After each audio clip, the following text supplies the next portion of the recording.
crack myself up. We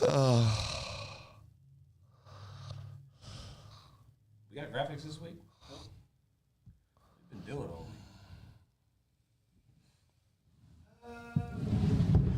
Hello. Are we here? Are we live? Yeah, we got the warning, remember? Oh, that's right. No, this is not the actual show. Go ahead and comment. Stoney's going strong. I love it. That's it. Stoney. Oh, yeah, he texted me. Yeah. Mr. Long, we're doing good today. How are you doing? Who's that? Jason Long. Why then?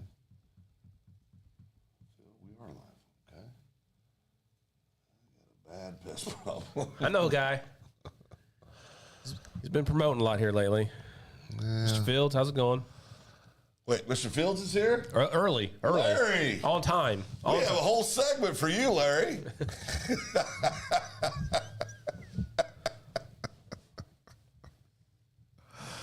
I love these AIs. Mm-hmm. My first words tonight, 5A2. That's right. Little teaser. Little right. teaser, That's Larry. right. Little teaser. 5A2 showdown. Read a shirt. God.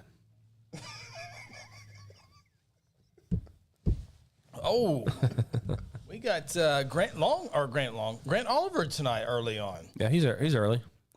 Bad pass problem. Phil is talking about you again. I know. I'm doing the That's best I can. 405-916-0471, Pest Authority. All of greater central Oklahoma.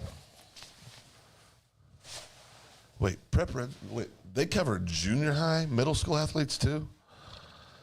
Oh, boy, this is getting out of control. The man of the hour has arrived. He's talking about me? Or Phil? T-Fred. Oh, T-Fred got a clean haircut and shave, though. Looking good. Basketball season, Looking man. good. Did he? Looking good, T-Fred. That time of year.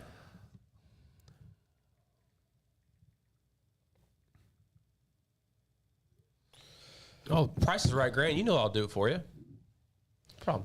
That beautiful new house that he has? Oh, the compound? Yeah. Yeah, it's not a house. There's nothing wrong with that. It's a comp thing, probably, yeah. Man. I want to go. We'll never give him to Guthrie. We ain't got nothing like that in Guthrie. I think out in the country we do. Oh, yeah, those brand new builds, you know. Yeah, you can build your own out there. Mr. Field. Mr. Fields, what's up? How are you doing today? Yeah, and I got something for Guthrie. Uh-oh. Yeah, he gets to it here when you read down a little bit further. The man of the T-Fred, Dason. There were some upsets last week. Is there? There were some closer scores than expected. Yeah. More so. Yeah. Last week? Yeah. Upset. Yeah, I mean, I picked Sulphur to win, and boy, they almost pulled it off. That was a great Would game. that have been an upset if Sulphur beat Lincoln Christian? Yeah, Yeah, absolutely. Yeah, 100%. Okay. Yeah, 100%. Yeah, that would have been. Well, too bad I'm not Central Oklahoma. I guess I'll have to find someone else. Larry Finch. Yeah. Well, some cheating. What did he say? Oh, Was Mr. Phil's using the cheating word? Already. Now, Larry, we're friends. You want to be careful now. Those who live in glass houses. I mean, it was 28-7. I mean, you can't. Oh, you know, I mean, 28-7. That's pretty convincing score. I mean, I think Carl Robert cheated. and We heard the some biggest stories. and the Some big stories from last year. Yeah, we got some stories from last year, Mr. Fields. If we want to start going. Oh, yeah, that's we want right. to start playing some games now. Yeah. The biggest number Larry needs to remember is not 27-7, not 35-30. You need to remember the number 13-0. That was the vote today. No cheating. Good try, though. Yeah, we had some. Yeah, I forgot about that little scant that we heard about. Yeah. Glass houses. That's right. Glass houses. Guthrie coach need to be ashamed of himself. Complains about transfers doing it the right way, and now he's cheating. Oh, Larry, you're better than that, buddy. You're better than that, I Larry. ain't got started yet. Chalk You're better than that. over my Muskogee, Macklemore. Is that an upset? Yeah, I think a small one, but I think a small Choctaw? upset. Yeah, that was a small upset. I think it's for sure an yeah, upset. but not a huge upset. I mean, Choctaw was. I guess what The best player on the field is by far and away Flickland, and you should win that game. I guess I have a bigger definition of an upset. Like a two touchdown underdog is like an upset to me. If Guthrie beats Carl Albert That's an this upset. Saturday, that's the biggest upset forever. in Guthrie history. If we pull that off, I'm trying to think back at all the games. I mean, Bixby would, not an upset, but it was. They weren't the favorite. I think most people had a Wasso win This in is that a great game. pregame show. Yeah, most of them had that winning. Still got 8 minutes to go. Yeah. Hey, I get a trophy Saturday night. At least we're smart. Okay, yeah. Are you really? Academic state champs.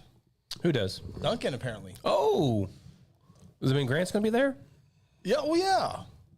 Huh. Grant can go from the second floor to the third floor. Sure can.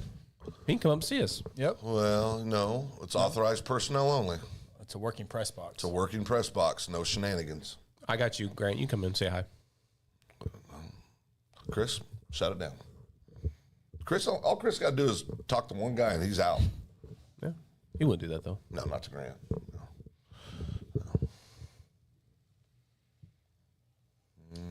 Yeah, lots to talk about. Obviously, we will address Guthrie-Newcastle situation. We got a lot of coaching situations that we'll talk about. And then some great games last week. Fantastic games. Great games this week. So Let us know if your team's got a new coach, too. yeah, There's a few new coaches.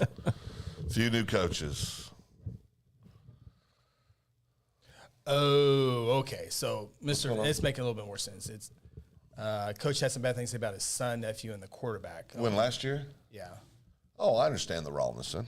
yeah, I don't remember that, but yeah. It must have been. I don't remember that, Larry. You have to fill us in, but Oh, Cousin Nate says, just give Grant a Blue Jay shirt and he'll be fine.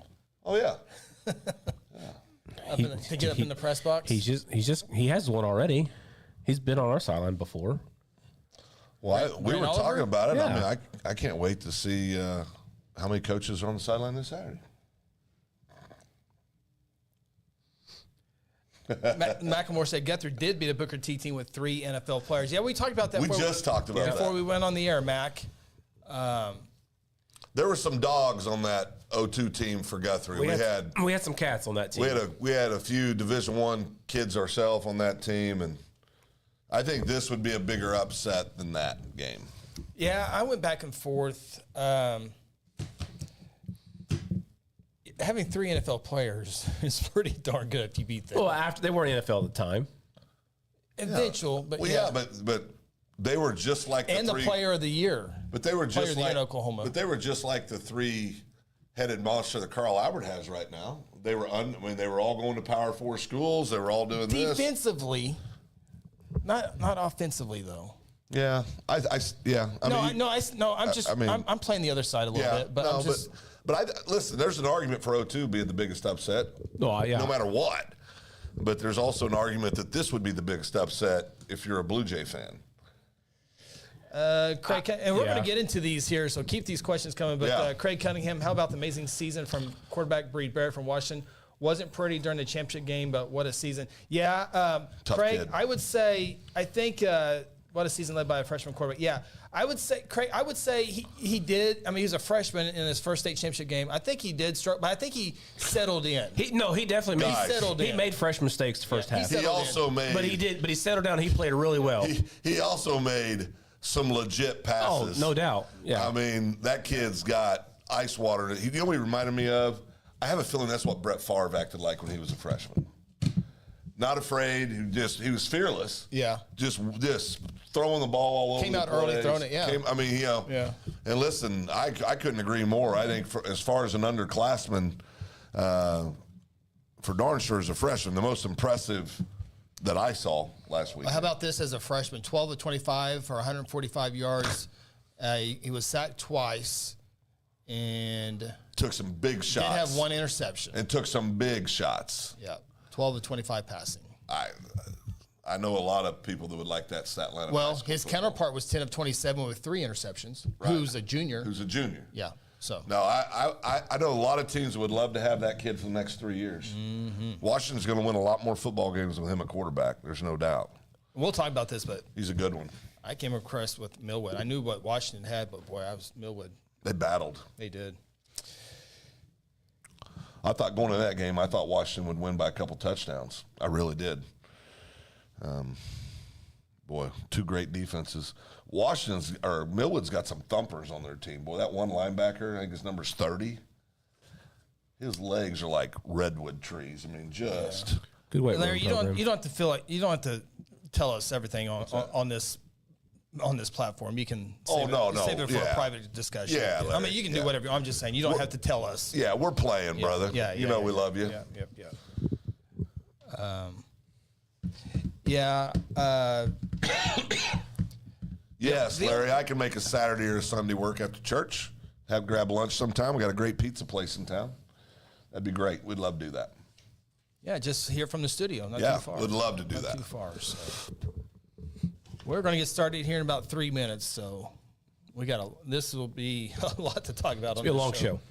Be a good show though. Was there a lot happened? I'm not familiar. Yeah. And just if everyone's watching now, we will discuss the Guthrie-Newcastle situation, and then we have another podcast after this. We'll kind of go into the Guthrie side of things a little bit more on that show. Yeah. This is more of a statewide show, and this is not a Guthrie show by any means. But our next show, the Open Mic Podcast here.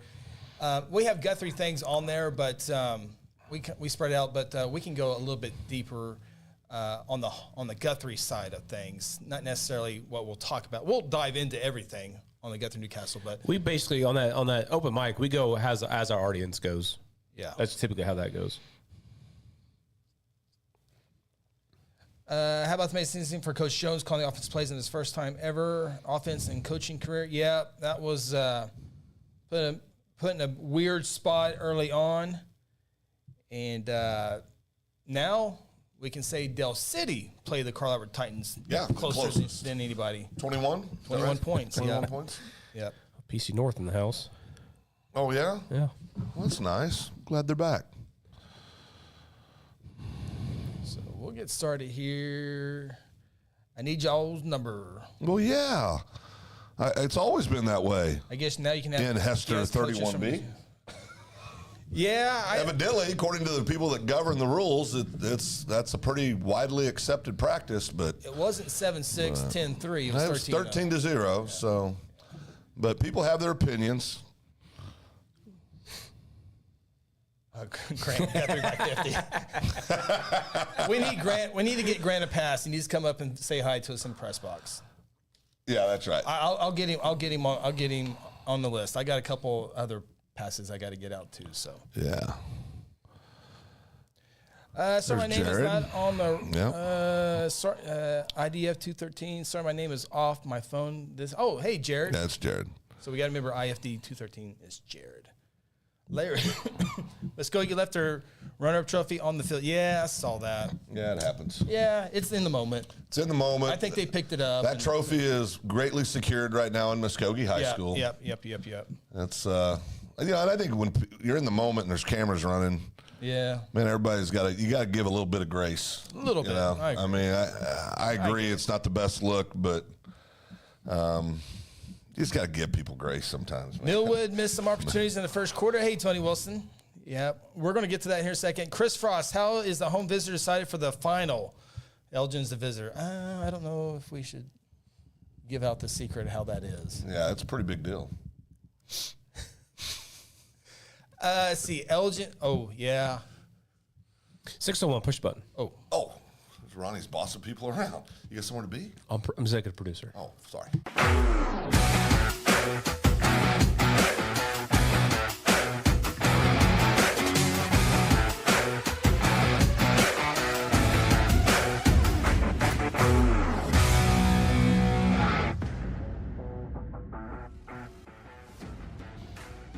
hello and welcome to the High School Huddle, Wednesday, December 11, 2024, the final week of high school football here in the great state of Oklahoma. 6 state champions have been crowned. We got 6 more to crown beginning tomorrow, 2 on Thursday, 2 on Friday, 2 on Saturday. We're going to talk about all about that. We got a lot of coaching carousel decisions that have been made. We'll talk about the openings and the closings, and also the big news off the field that has really got into the news part of high school sports is the Guthrie-Newcastle coaching situation. We'll talk about all that here on the High School Huddle. Glad to have you. Be sure to bring your comments and your thoughts in there, and we'll be glad to discuss the entire situation here on the High School Huddle. Along with Ronnie Phillips, Phil Nichols, I am Chris Evans. We get set for a fun week, and there's 6 state championships. The first week at UCO, and just a big overview for the 6 games came down to 1 point. Unreal. It's just fantastic ball games. UCO halfway done, but kudos to UCO. Great hosts once again. They really have the formula down to be hosting all these games. Good crowds, not sellouts by any means, but good crowds all week long. Last week, expecting some great crowds here with the 4 smaller schools classifications, and then 5A, 4A as well. But good job, UCO. Halfway done, but just a lot to talk about here on tonight's show. I think this is going to be one of the fastest shows that we have. Just so much to talk about. But I think, first off, we got to talk about the coaching decisions that happened this past week. And we brought it up last week here on the High School Huddle when the Broken Arrow job came open. We knew that a couple weeks ago. And then big news, Kirk Frederick of Tulsa Union resigned, and we really didn't see that one coming. No, didn't see that one coming. And then fast forward a little bit, Jinx coach resigns. Didn't see that one coming either. So Broken Arrow, Jinx, and Union, now Owasso there for a little bit. All 4, they got filled. We'll talk about it here in a minute. All 4 of those open at the same time. Yeah, crazy. I asked a guy today that's been around high school sports in Oklahoma for a long time, have you ever seen anything like that before? He said the closest thing he saw was when, I can't remember who it was, they went from Owasso to Union years ago, Frederickson. When he went from Owasso to Union, there was a bunch of openings around that same time, he says, but he doesn't think he's ever saw anything like this at the same time. It was crazy, especially the Jinx when Coach Rick stepped down. We were actually doing a game with Don King, the voice of the Jinx, the most professional guy you ever meet in your life, and he was shocked by it too. So I mean, and I don't know if he was shocked about this. Just more of our side is it was kind of shocking to see if we again we don't know a whole lot about the program that they went so quick to the DC over there in Jinx, which I assume he's really liked. But yeah, but Jinx Riggs stepping down, that was a pretty big shock.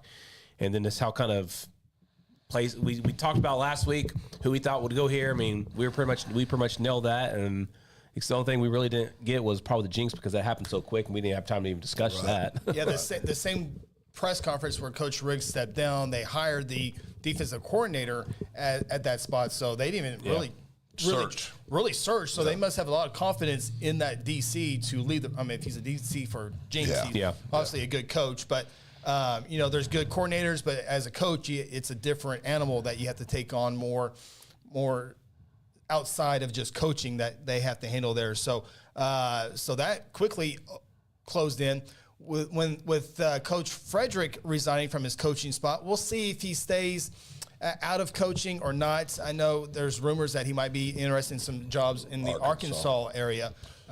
Maybe teachers pay a little higher over there in Arkansas. Maybe not this year, but maybe next year. We'll see. But he's still associate athletic director, whatever that may be. And as we mentioned here, we thought the number 1 choice there would be Antonio Graham, the current coach at the time at Owasso, who he was a linebacker at Union. His senior year was 04, graduated in 05. So that made sense because he had a year under his belt and proved himself. I think he could have got it anyway without being a head job at Owasso. So that really wasn't a no-brainer there. But then Here he comes. Here he comes. The legend. He's back. Absolutely. Bill Blankenship. Bill Blankenship is back as the head coach of the Owasso Rams. Yeah. Did see that one coming. Well, Of course, we talked to somebody from Owasso, and I said, "Do you guys ever see Coach Blankenship?" He's there every day. Yeah. So he retired, but I think he just misses football. Yeah. I think when it comes down to That's what he said. he just misses the game. Yeah. And So if you're healthy and you want to do it, man, go do it. I think that's awesome. be curious to see what happens to Muskogee now. I think that'll be an internal hire. My opinion would be. I think there's definitely some guys down there that deserve that opportunity. Yeah, no doubt. Yeah. So, but I think they'll do a full search, just like Muskogee should. They should absolutely do a full search because you never know if somebody out there, they really want it, and then that might, they might get that opportunity. But Right. I would suspect them to hire internally on that one. Is Muskogee, you're graduating who we think, at least after the first week of state championship games, getting to see all these other people and all the other people we've seen, we all agree the best quarterback we've seen this year is the Muskogee kid. Jamari Flicken. Yep. I mean, right? Yeah. Yeah, we'll put that on pause real quick. Travis Hill, the head coach at Muskogee, resigns. Yeah. And today, on Wednesday, he had his press conference with Broken Arrow because the school board had to hire him officially Wednesday morning. So then that's why there was a little delay there. Yeah. But he had his press conference today. Travis Hill, who was the defensive coordinator for Broken Arrow when they won their last state championship, actually still lives in Broken Arrow. Yeah, He was never traveling, moved. traveling to Muskogee every day, which is 30, 40-minute drive for him. We last week we thought he would be the number one candidate for Broken Arrow. It just makes complete sense. He's a great guy, great coach. We've known him since his Tulsa East Central days. Kids love him. Kids love him. Just listen to him talk. You talk to him on the field. I love him. You talk to him on the field before the game or at halftime, one of those two. And it's just every time he talks, I listen every time. Like today at his press conference, he goes, I like this press conference, but this is just talk. I'm ready to go out there and get her done and start working. Yeah. So Coach Hill, I think that was an easy decision for Broken Arrow. I think so too, and I think Coach Hill, he's kind of the every guy's guy. Yeah. You know what I mean? He's just a no-nonsense, common-sense guy. I wish him luck. I think that's a tough job. Yeah. But I think if anybody can pull it off, Coach Hill can. Well, this is going to be not just all these coaching changes for all these big Tulsa schools. Now what I'm excited for is the transfer portal here in the offseason. I mean, who's going to go follow what coach to Union or are they allowed to follow coaches? There's some kind of rule to there, ain't there? Yeah, I think that's for like AAU. Oh, okay. So I mean, I'm curious to see. I mean, it was a mess this offseason with the new kids coming in. I would imagine we'd see some kids go follow the coaches to certain schools as well. So with staying on the conversation with coaches, they've all filled up now. Muskogee, and there's going to be some other coming later on outside of the big ones here. So moving forward, who do you time will tell, but right now, what coach with that school do you like moving forward the most? Lauren Montgomery. That's obviously they win number 7. I can't even keep up with them anymore. 7 in a row. Wait, are we talking about for the Muskogee job? No. Of all these jobs, Union, Jinx, Broken Arrow, Bixby, which one do you feel comfortable with that coach and that school? Bixby. Yeah. Bixby. Okay, that's an easy one. Yeah. After Bixby, Owasso. Bill For me, Blankenship with Owasso. it's Blankenship and Owasso. I would say Union. Just to be different from him. Well, I would go Union with Coach Graham. I'm going to go completely different. I'm going Coach Hill with Broken Arrow. Wow. That's bold. Coach, it's the largest school in the entire state. He's won there as a DC already. He'll get kids to come out. Kids were leaving Broken Arrow to go to Jinx, a good part of them. I think those kids I think he'll keep those kids, and I think he might draw some more others in this new world of high school. I don't like that. I don't even want to bank, but it's being truthful. It is what it is. But I think Coach Hill at Broken Arrow, I don't know if because I like the guy. He's a proven winner. He's in there compete next year. I think they'll be better than they were this year. There's no doubt about that. No, he'll make them better immediately. But I really like that one before. I know Tim Harless really knows his football. The DC for Jinx, Gaylor, is now the head coach at Jinx. He really likes him. So we'll see. It's just I don't know him, so we'll see. Well, we kind of talked about it too. I mean, last week, we talked about, is it the coaching or is it the Jimmys and Joes? And we all agreed that it's the Jimmys and Joes. So he's going to have to get some Jimmys and Joes to come to Broken Arrow. Well, there's some Jimmys and Joes walking those halls. Yeah. There is. I mean, Travis is a guy that I'm just telling you give him 5 minutes talking to a dad and a kid, and there's a high probability they're going to walk away going, man, I think he'd be a lot of fun to play with, play for. You know, I mean, I really do believe that. I mean, he'll do a good job. He'll get the kids. Now, when you look at all the programs, and I've talked to a lot of people in the Tulsa area and some other people around the state, they probably feel like Union can offer the most. They can offer the stadium. They can offer the money, which I think all of them can offer the money. But right now, Union does have the facilities. I just think, from what I gather, Union is kind of the sweet spot for everybody now. Bixby might be moving up on them with their $12 million facility that they just recently opened for their football program. So, and we're going to talk about Lauren Montgomery here when we start talking state championship. That guy is on a different level. He's a different level. He's. I was on a podcast and I said he's a Division I offensive coordinator at a high school. He's field. different. Yeah, he's different. And we'll talk about a certain situation that it makes sense, but who comes up with that? And it's just well, anyway, we'll talk about that here in a little bit. I saw Tony ask a good question about is the McAllister job open? Also, did they fire their coach yet?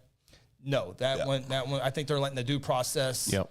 It's a little different situation. It's a very different situation as he's been charged with a crime. Right.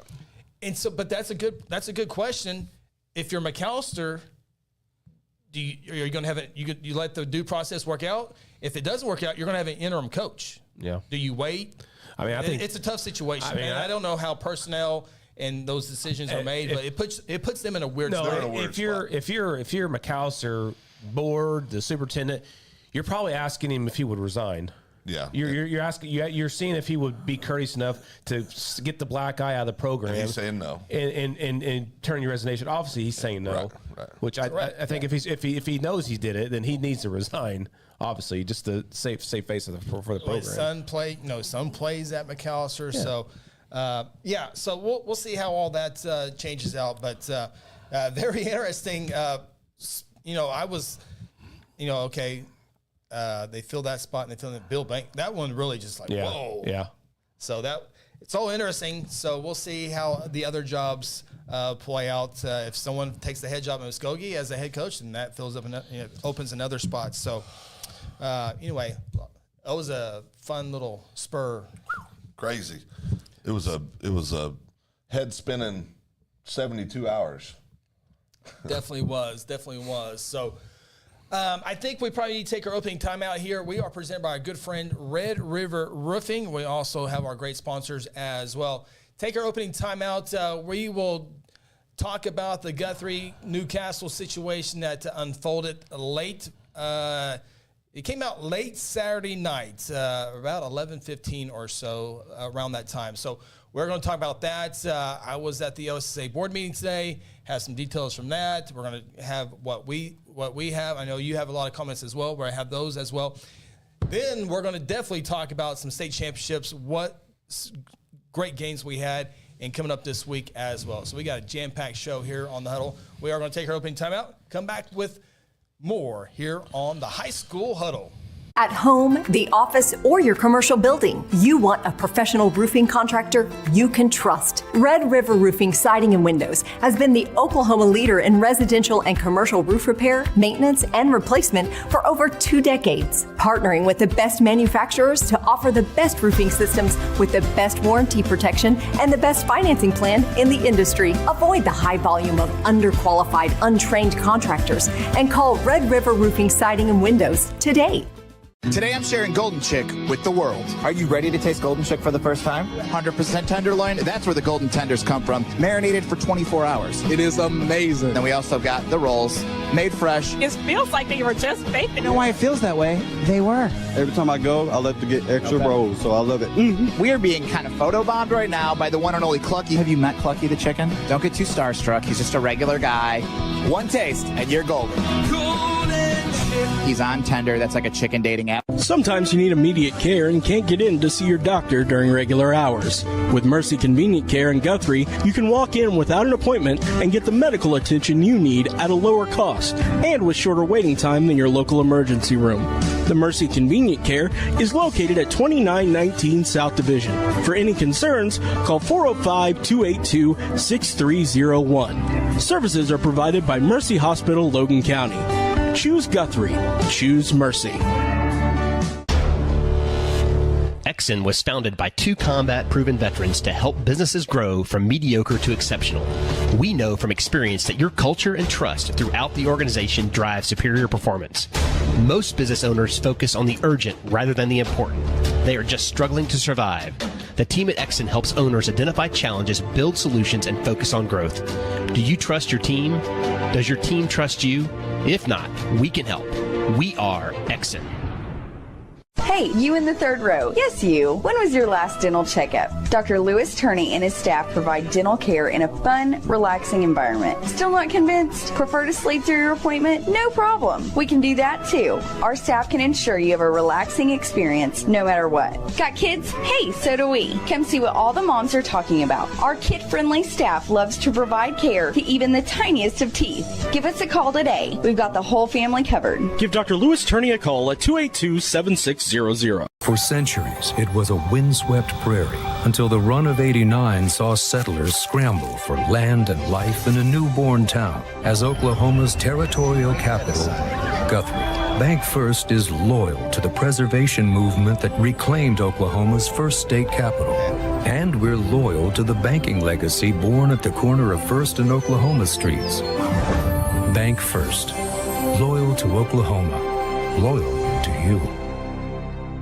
At Mosquito and Pest Authority, our job is to keep you pest-free. Our signature mosquito control service and pest-proof barrier 360 service ensures that you aren't bothered by mosquitoes outside or pests inside. That's right, 2 brands, 2 services, only 1 visit needed. Don't believe us? We guarantee it, or we'll come back at no charge to you. No mosquitoes, no pests, no contracts, guaranteed. Call Ronnie and Sarah Phillips today at 405-916-0471.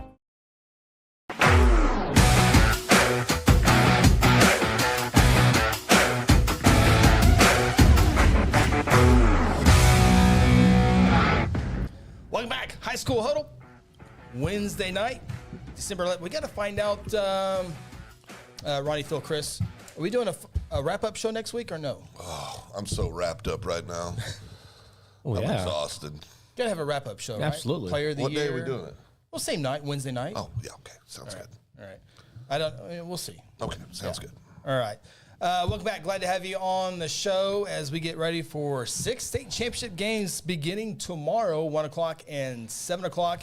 And you can catch all those on the NFHS network at UCO. And been great crowds there. So if you haven't got the package, I think it's $11.99 for 30 days. And you can catch six state championship games in Oklahoma. Of course, that you can watch all the games in Texas and California, Florida, wherever they're playing Georgia. those at. So find your favorite recruit and watch them play. That's right. Yep. I watched Kevin Sperry a couple weeks ago. Watch your favorite recruit? They won, didn't they? They won that game. I watched that on the NFHS network. That's your favorite recruit? Kevin Sperry? Yeah. I don't know very many recruits, so I guess he would have to be. As high as anybody? Yeah, as high as anybody. Yeah, there you go. Yeah. So. Very well liked, I heard. All right. So, of course, the big news, not only in sports, but TV news stations who I need to go back and watch their report today to see how they handled the coverage today. But the big news coming from the Guthrie-Newcastle Class 5A state semifinal game played at Putnam City High School last Friday night. Guthrie wins 35-30 to advance to the state championship game for the first time since 2013. And we're going to talk about X's and O's. There's a lot of stuff off the field, but we're going to get to X's and O's a little bit later on the show here when we talk about the title games. But it became known, a social media post from a Newcastle fan. I call him a super fan because I went through his timeline. He is a super fan. And loves Newcastle. Love his Newcastle racers. And I don't know if it's family or just a Newcastle racer. We got super fans in Guthrie. They got super fans in Carl Albert. I think he has a kid who's on the team, actually. Probably. I could. Yeah, I could. that makes sense. I think so. It doesn't Yeah. matter. No. No. But according to him, there was pictures and videos of a former Guthrie football assistant coach. He coached for 2 years in Guthrie, and he's currently an offensive coach for the Deer Creek Antlers. And there was pictures and videos of the Deer Creek assistant coach wearing Guthrie gear. I think it was a Guthrie pullover, and I think I looked at the pants. I think it said Guthrie Wrestling. Yeah. Doesn't matter. Yeah. But he did have Guthrie gear on, and there was that picture. And I can't remember. Was there one picture on that post? I can't remember. There's two pictures. There's two pictures. Yeah. That's what I thought. Two pictures, and then eventually videos come out. It goes onto social media late Saturday night. I got a message late Saturday night. Thank you for sending that to me because I was tipped, and you know who you are. You're watching because I didn't know until you let me know. But that began a investigation held by Guthrie Public Schools That night. And we'll get into our opinions here in a minute. I'm just putting the facts out there real quick. Guthrie begins an investigation. They had a Sunday morning meeting with parties involved in that. And the superintendent had that meeting with those people and gathered information because that's when he found out what was going on. And then the Guthrie Public Schools began talking with the OSSAA what their findings were. The OSSAA begins their investigation. They begin looking at the OSSA manual. They also began looking at the NFHS manual, of course, National Federation High School, the umbrella for all the other states below them. They follow those rules and protocols. Not everything. Oklahoma, Oklahoma doesn't have the shot clock. Other states have the shot clock, but the NFHS allows that in Oklahoma. But nonetheless, Guthrie puts out a release that the Guthrie, the now Deer Creek assistant coach was on the Guthrie sideline, but there were no rules or policy, according to the OSSA, were violated.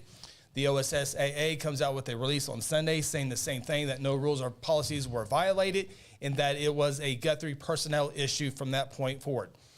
There was a a OSSA board of directors regular schedule meeting. This is not a special part of it. They were already going to meet today.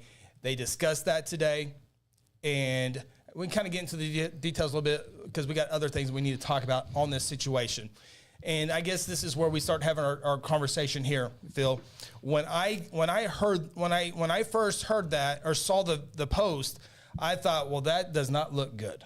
So you remember my reaction. Well, I said that does not look good. And to be honest with you, I just assumed it was a rule. Yeah. Me too. Be 100%. Me too. And for a lot of people just watch this, all three of us do Guthrie football production. We are there every Friday night. I've been doing it since 1999 on the radio. I've been doing it since my high school years, covering for the high school newspaper in Guthrie since 1994.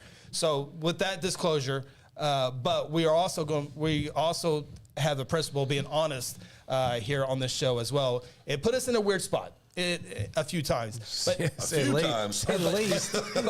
least. But nonetheless, we are being honest here.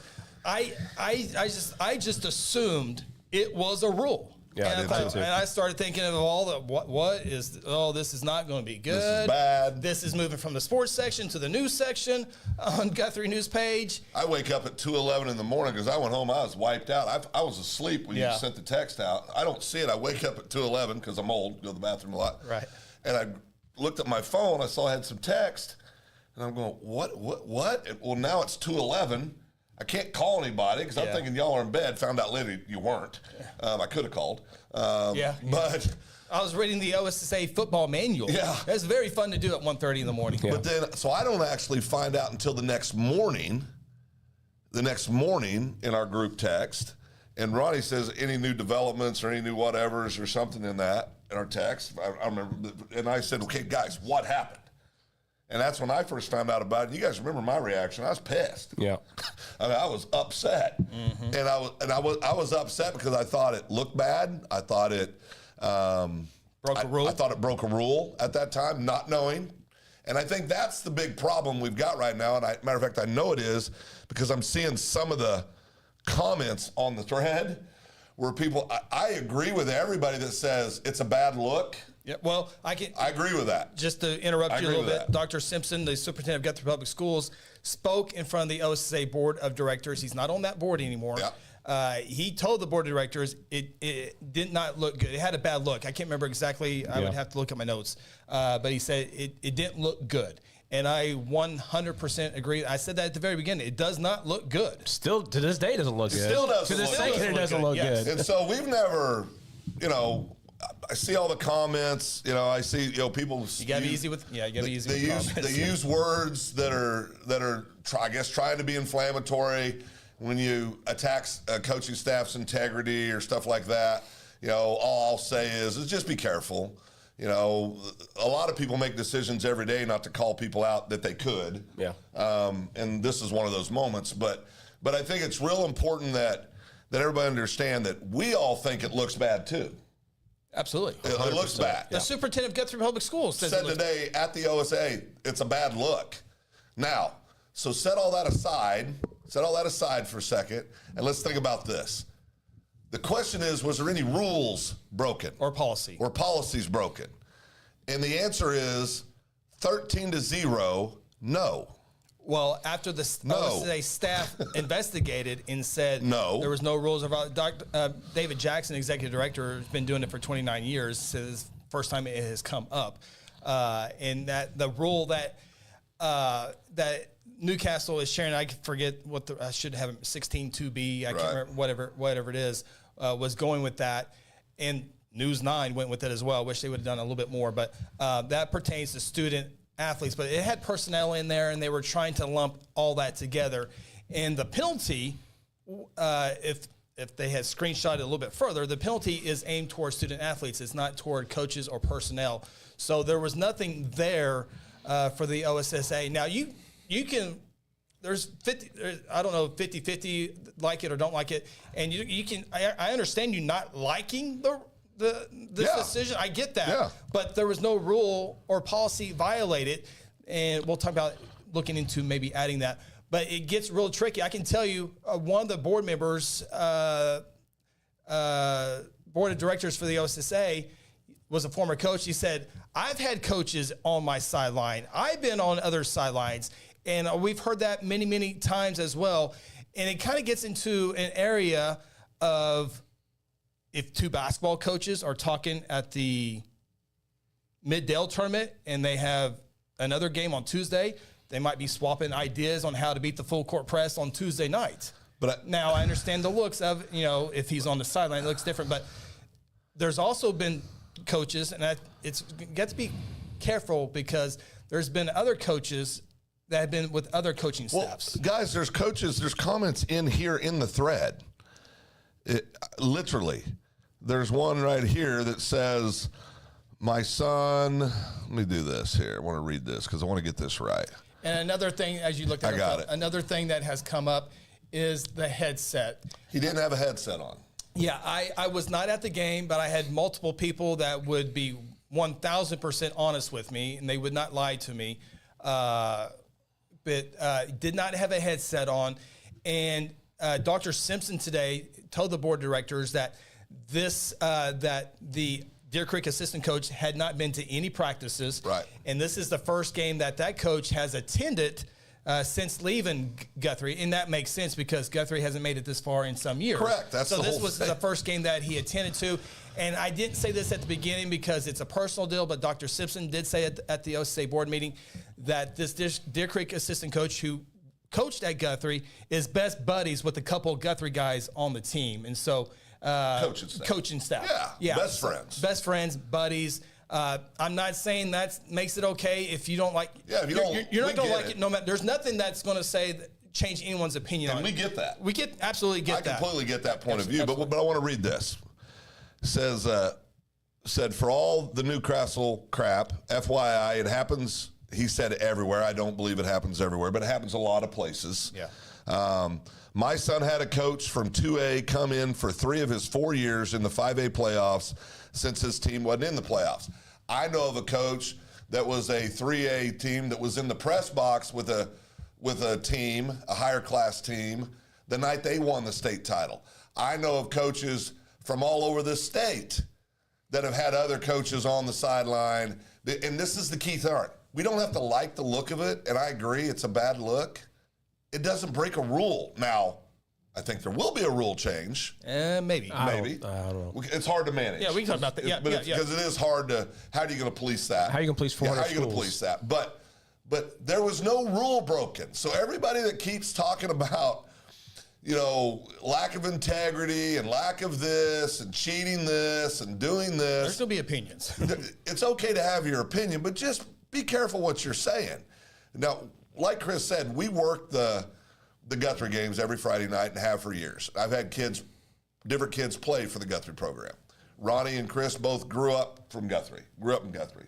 Both played sports in Guthrie in their youth. So we know this coaching staff pretty darn well. You can, like anybody, you can accuse them of some things. In my opinion, knowing our coach, he's the last person on earth that would want anybody to think that he needed somebody else on the sideline to win a game. Yeah. Right? It's just not. If you know him, that's just not who he is. Yeah. Right?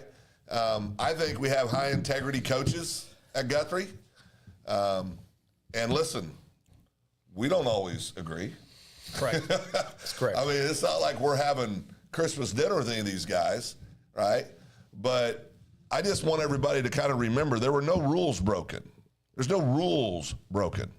And then there's another comment on here asking if our superintendent's on the board. No, he like a lot of superintendents, he served on the board. He came off the board last year. Yep. He's not on the board currently. But again, when you say that. Is that his fault? But that's what I was going to say. So when you say, was he on the board? Well, okay, that's going to be a long-ass line of people that have served on that board that might have something come in front of the board. That's a crazy statement. And just for some that might not know that, if he was on the board, he would have to dismiss himself from, and he would obviously represent his school. Guthrie went through a situation in 2011. There was the Guthrie superintendent at the time was on the board, and he obviously didn't have a vote on that, and so, so no, he was not on the board, and just there was no headset, guys. Yeah, that's stop spreading that information. There was no headset. I mean, how silly would it be for somebody who hasn't been with the program all year long to have a headset and start calling plays? I mean, that's just terminology is going to be different. The terminology is going to be different. Everything about it is just going to be awful. Now I'm going to address this. I don't know if you saw Larry's comment. Larry's our friend. But Larry said, ask y'all a question. If it was any other coach, for example, Del City. I got this question too. Yeah. For example, Del City, the game would probably have to be forfeited by Del City, and the coach would have been suspended, period, that's point blank. Just not true. That's 100%. That's just not true. Not true. That's just victim mentality stuff. First of all, anybody that thinks that Kelly Beebe is everybody's favorite coach, you don't know Kelly Beebe. Kelly is much like me. He's an acquired taste. Right? I love him. We love him. He's our guy. But he's an acquired taste. Nobody's ever accused Kelly Beebe of winning any freaking personality contest, right? Is that a fair statement?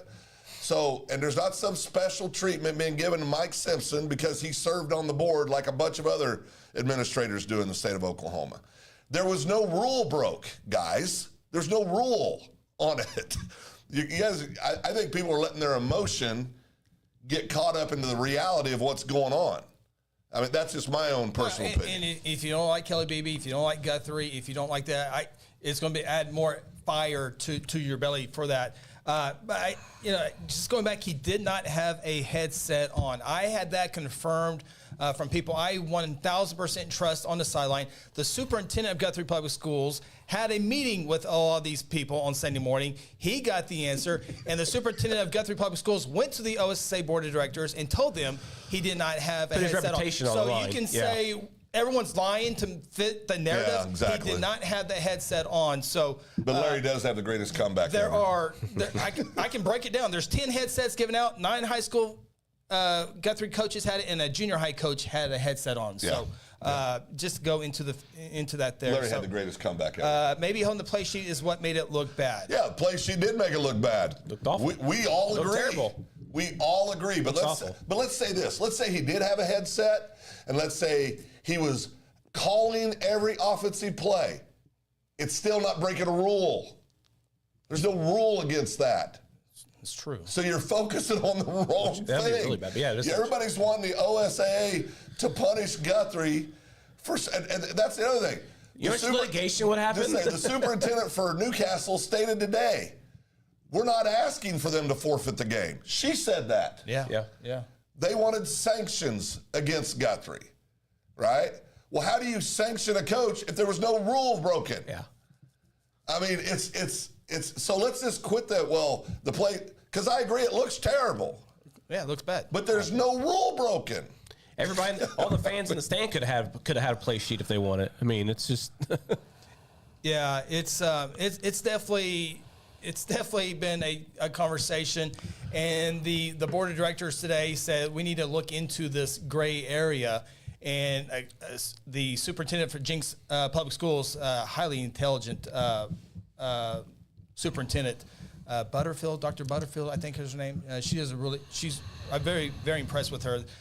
She goes, if we start looking into adding rules on what coaches can, I mean, it goes from the sideline to the press box to Thursday afternoon at a basketball tournament.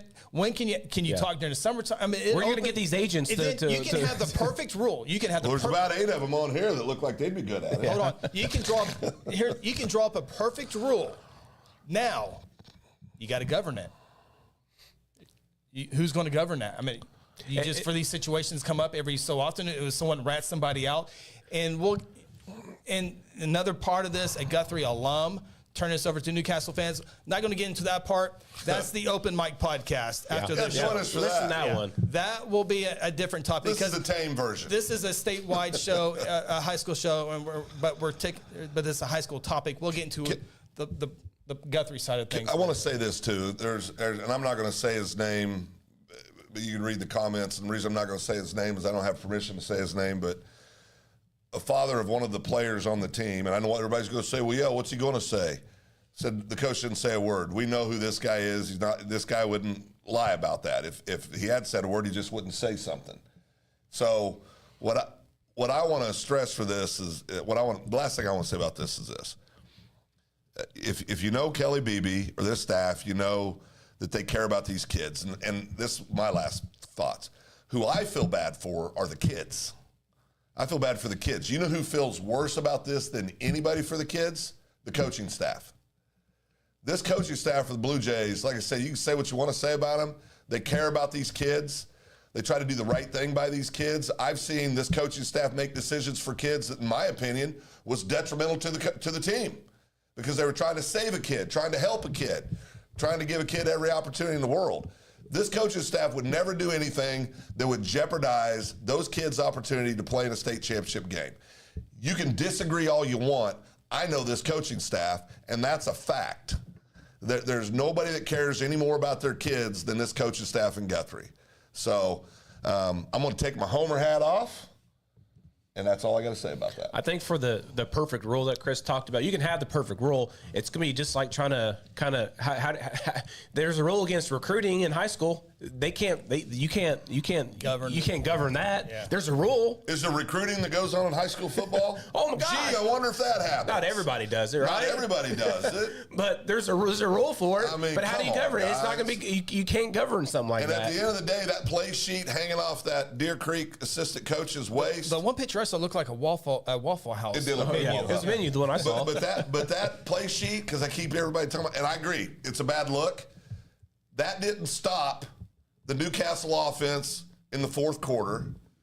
That play sheet didn't have anything to do with that. It didn't cause the Guthrie defensive line to start getting pushed up the middle and start putting pressure on the quarterback where he was running for his life. Didn't stop any of that. Those were those kids on the field. Okay? Nobody's talking about that. Yeah. Nobody's talking about that. So at the end of the day, Guthrie's playing in the state title game this Saturday. Hope everybody comes out and watches. And me, for one, I hope that assistant coach is on the sideline. Sure hope so. I will say this. If you can't be at the game, tune into the NFHS network. And we're going to talk about that game as well. I know this has been a big issue statewide. Social media has gone crazy. News stations have picked it up, kind of. But we'll talk a little bit about more of this in our second show called the Open Mic Podcast here after we sign off here tonight. So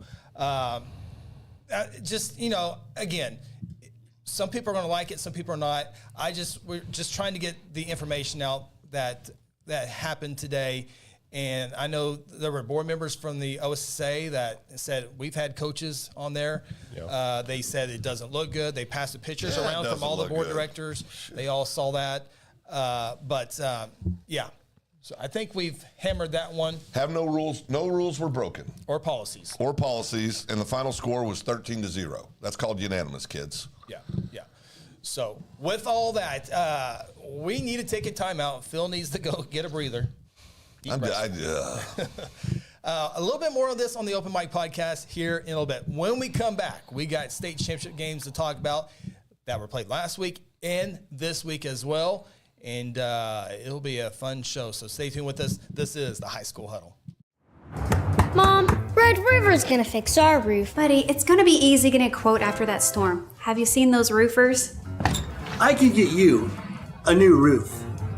Wait. It will be out of business next week. Roofing!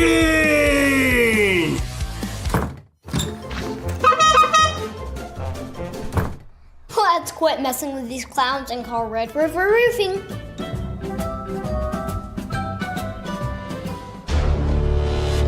Exxon was founded by two combat-proven veterans to help businesses grow from mediocre to exceptional.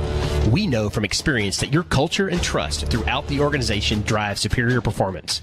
Most business owners focus on the urgent rather than the important. They are just struggling to survive.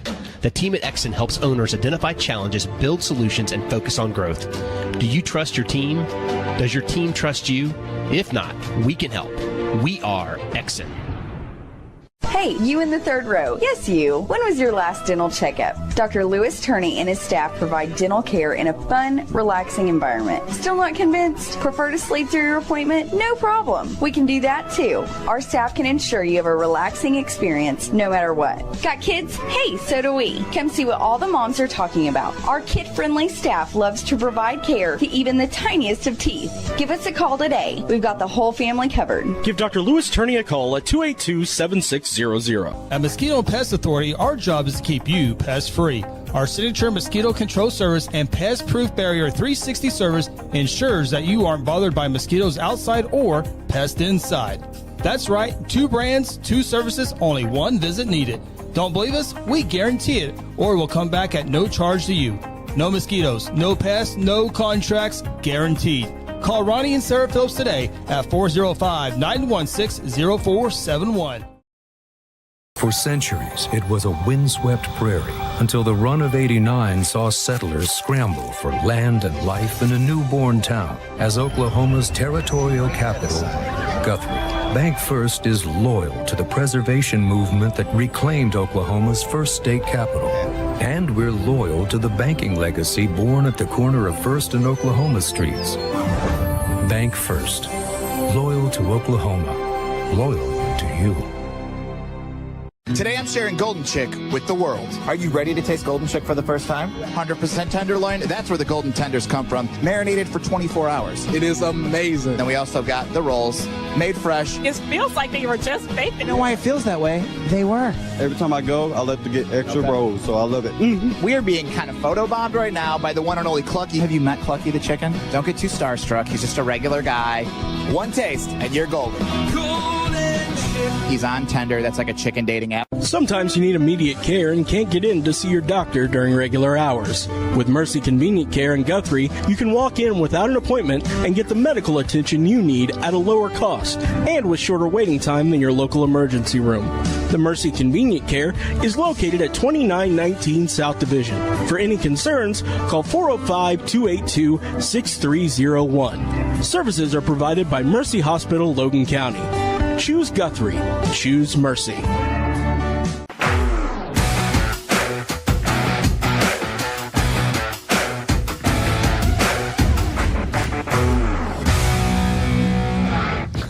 Welcome back, High School Huddle.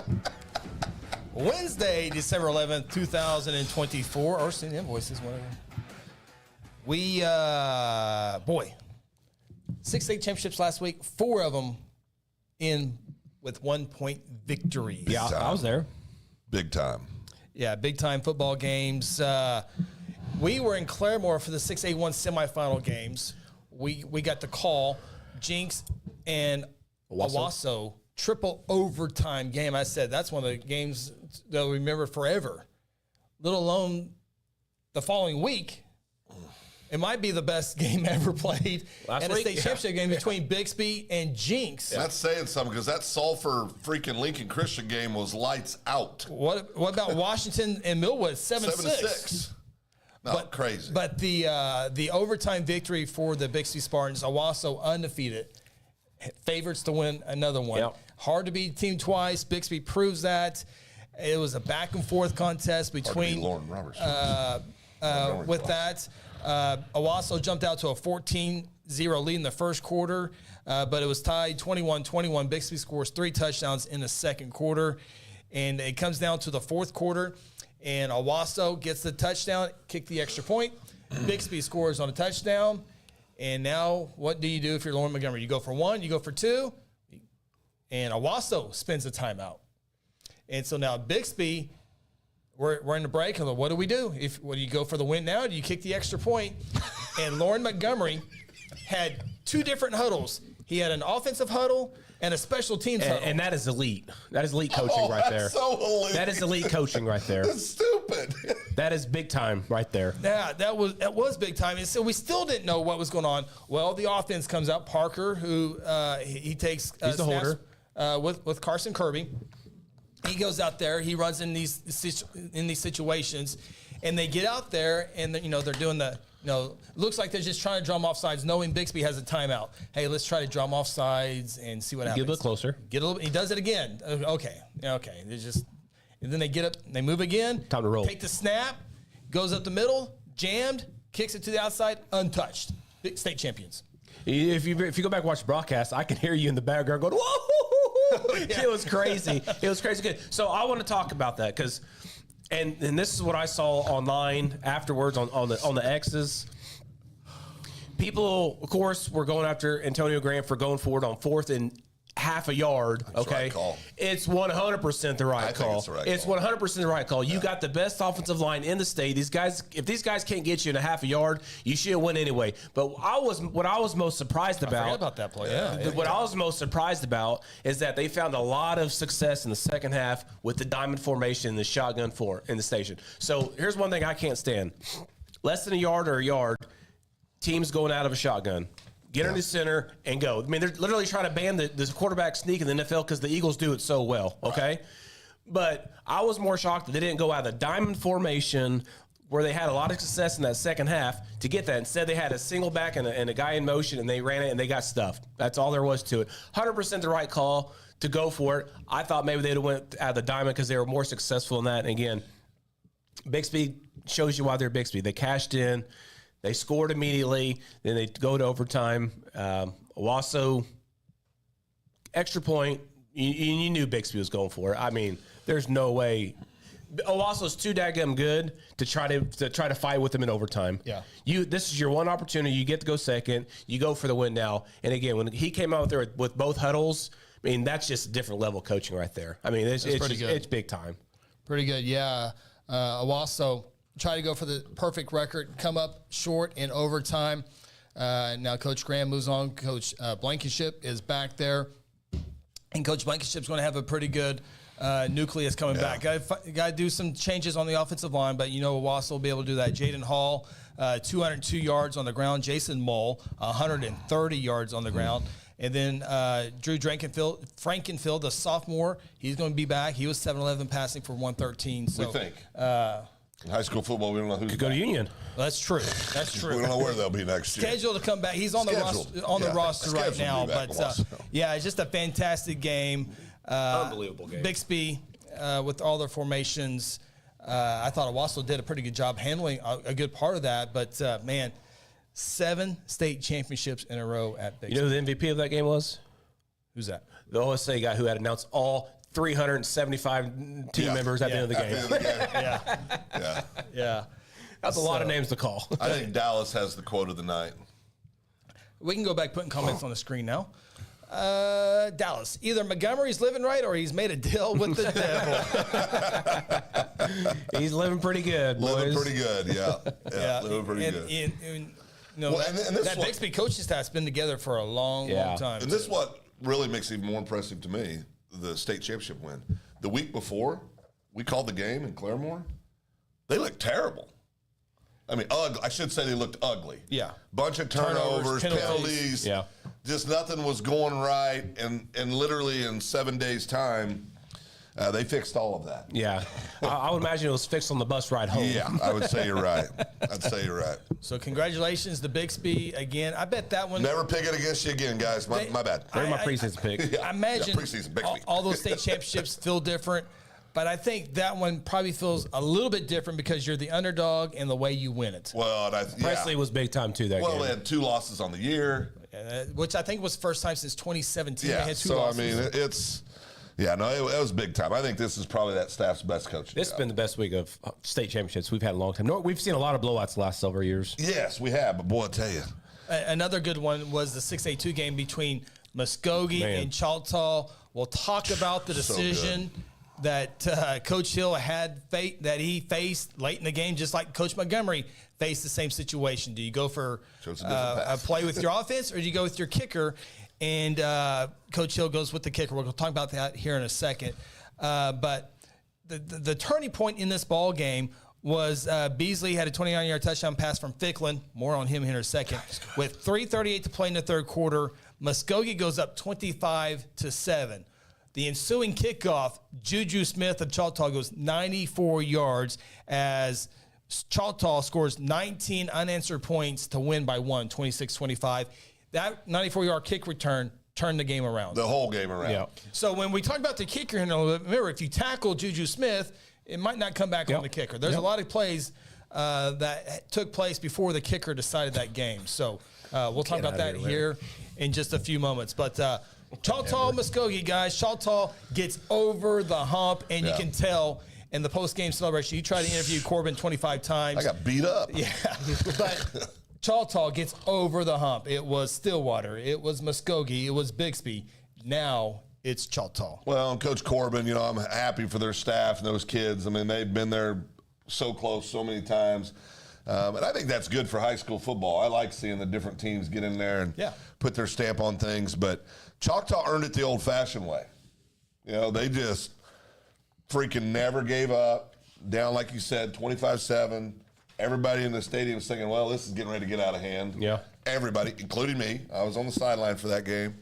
And that 94-yard touchdown return, kickoff return, literally flipped the whole crowd. And just so you know, Choctaw has the best post-touchdown celebration on the sideline I've ever seen. And their uniforms are pretty good, too. Their uniforms are Choctaw's going to know all about the drip. They're elite. Oh, their drip's real. Their baseball drip is real, too. No, it's real. Yeah. It's real.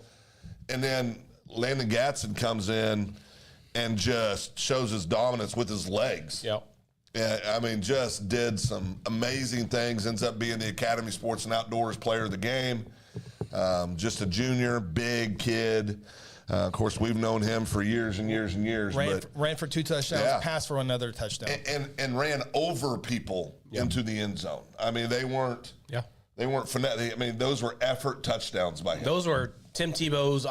Your job is to go score. Yeah, that's what he did. And they were absolute effort touchdowns. And guys, you look at Choctaw's numbers. Mayor Morgan, 67 yards. Landon Gatson, 18 rushing yards. Cash Williams passed for 167 yards. Juju Smith had 35 yards receiving. Titus Hawk, good basketball player, even better baseball player. He's quite the athlete. He's Coach Hawk, Shane Hawk, the head baseball coach. Those are 2 of the best names ever. Titus and Shane Hawk. Yeah. He had 94 yards. The numbers aren't really that spicy, yet they win 26-25. Right. Now, Muskogee's numbers are spicy. Jamarian Ficklin, we'll talk about him now, 161 yards rushing. P.J. Wallace, the running back, he finishes with 122 yards. Ficklin adds 130 yards through the air, was 7 of 15, but did have 2 touchdowns through the air. Those numbers look a whole lot better. If you were look at the box sheet here, you would think Muskogee won this game comfortably. Yes, absolutely. And they had a 25-7 lead. And that's what makes football so much fun. I mean, it's one special teams play, one turnover, one this, one that, momentum shifts. and the floodgates open, and it was just. And then Choctaw got stops when they had to get stops. Yeah. I mean, they got stops, and then the big decision at the end. Big decision. So let's talk about that. Boy, Muskogee goes down the field. Let's see here. Landon Gatson scores a touchdown at the beginning of the fourth quarter to go up 26-25. Hawk, 5:22 left in the ball game. Scores on a 15-yard touchdown pass from Gatson. So it's 26-25. Muskogee has the ball and marches down to the 3-yard line. Long drive. And Ficklin executed some huge fourth down plays with his legs. Two of them. Big time. Just extended plays and just went and got it. He's all around, because don't forget, on defense, he's an absolute dog at safety. Yep. Right? Yep. He's the best all-around high school football player I personally saw this year. He's the best one I personally saw. Pretty impressive. I mean, he's special. I want to talk about something. Real quick, you said, do note that Elijah Smith, the Shoto wide receiver committed to the University of Oklahoma. Actually, we can now say signed with OU. He was named the Oklahoma Gatorade Player of the Year. Yeah. So I want to talk about something that probably nobody's really talking about, and I think this rule has got to be changed. The rule that you cannot return a interception for a 2-point conversion has got to be changed. 100. That could have been a 4-point swing. There was two interceptions on a 2-point conversion that Muskogee had. Ficklin had a wide open sideline, and ain't nobody catching him. Ain't nobody catching him. That's a 4-point swing right there on that one. And there's another interception where he might have had opportunity, but the play call is dead immediately. Without knowing, I bet that rule is in there for safety. Yeah, but I get it, but I'm just saying it's a terrible rule. Okay, if you're worried about safety, do what the NFL does on kickoffs. Then okay. Well, we're talking about 2-point tries. 2-point tries. Yeah. Yep. Defense has got if the offense has the opportunity to go score 2 points, your defense should have opportunity to score 2 points. Just like when you're on offense, the defense has opportunity to score if they get a turnover, right? So it should be the same exact thing. All right, but. I won, like Todd said on the broadcast. I've won one national championship on NCAA football on Xbox. Okay, that's all the games I've ever won. Yeah. So to our Muskogee fans who we know we love, I wish they just would have let Ficklin decide that game. Keep the ball in his hand instead of run the clock down and rely on the kicker to win that game for you. Because remember, they made their first extra point, they missed their second one, and therefore they were chasing after that. And I was like, why are they chasing points in the second, and third, fourth quarter? In the third quarter, you don't need to go chase these points. But the reason why is because their kicker they didn't have confidence kicker, and then they throw him out there for the state championship game, which. He just looked like he wasn't ready. Well, listen, I was down on the field. I was under the goalpost. You guys came down to me and wanted to know what I thought. And I was trying to find the kid that was a kicker. Yeah. And I found him. Yeah. Stick out. Yeah. But I'm going to say this because I want to say this.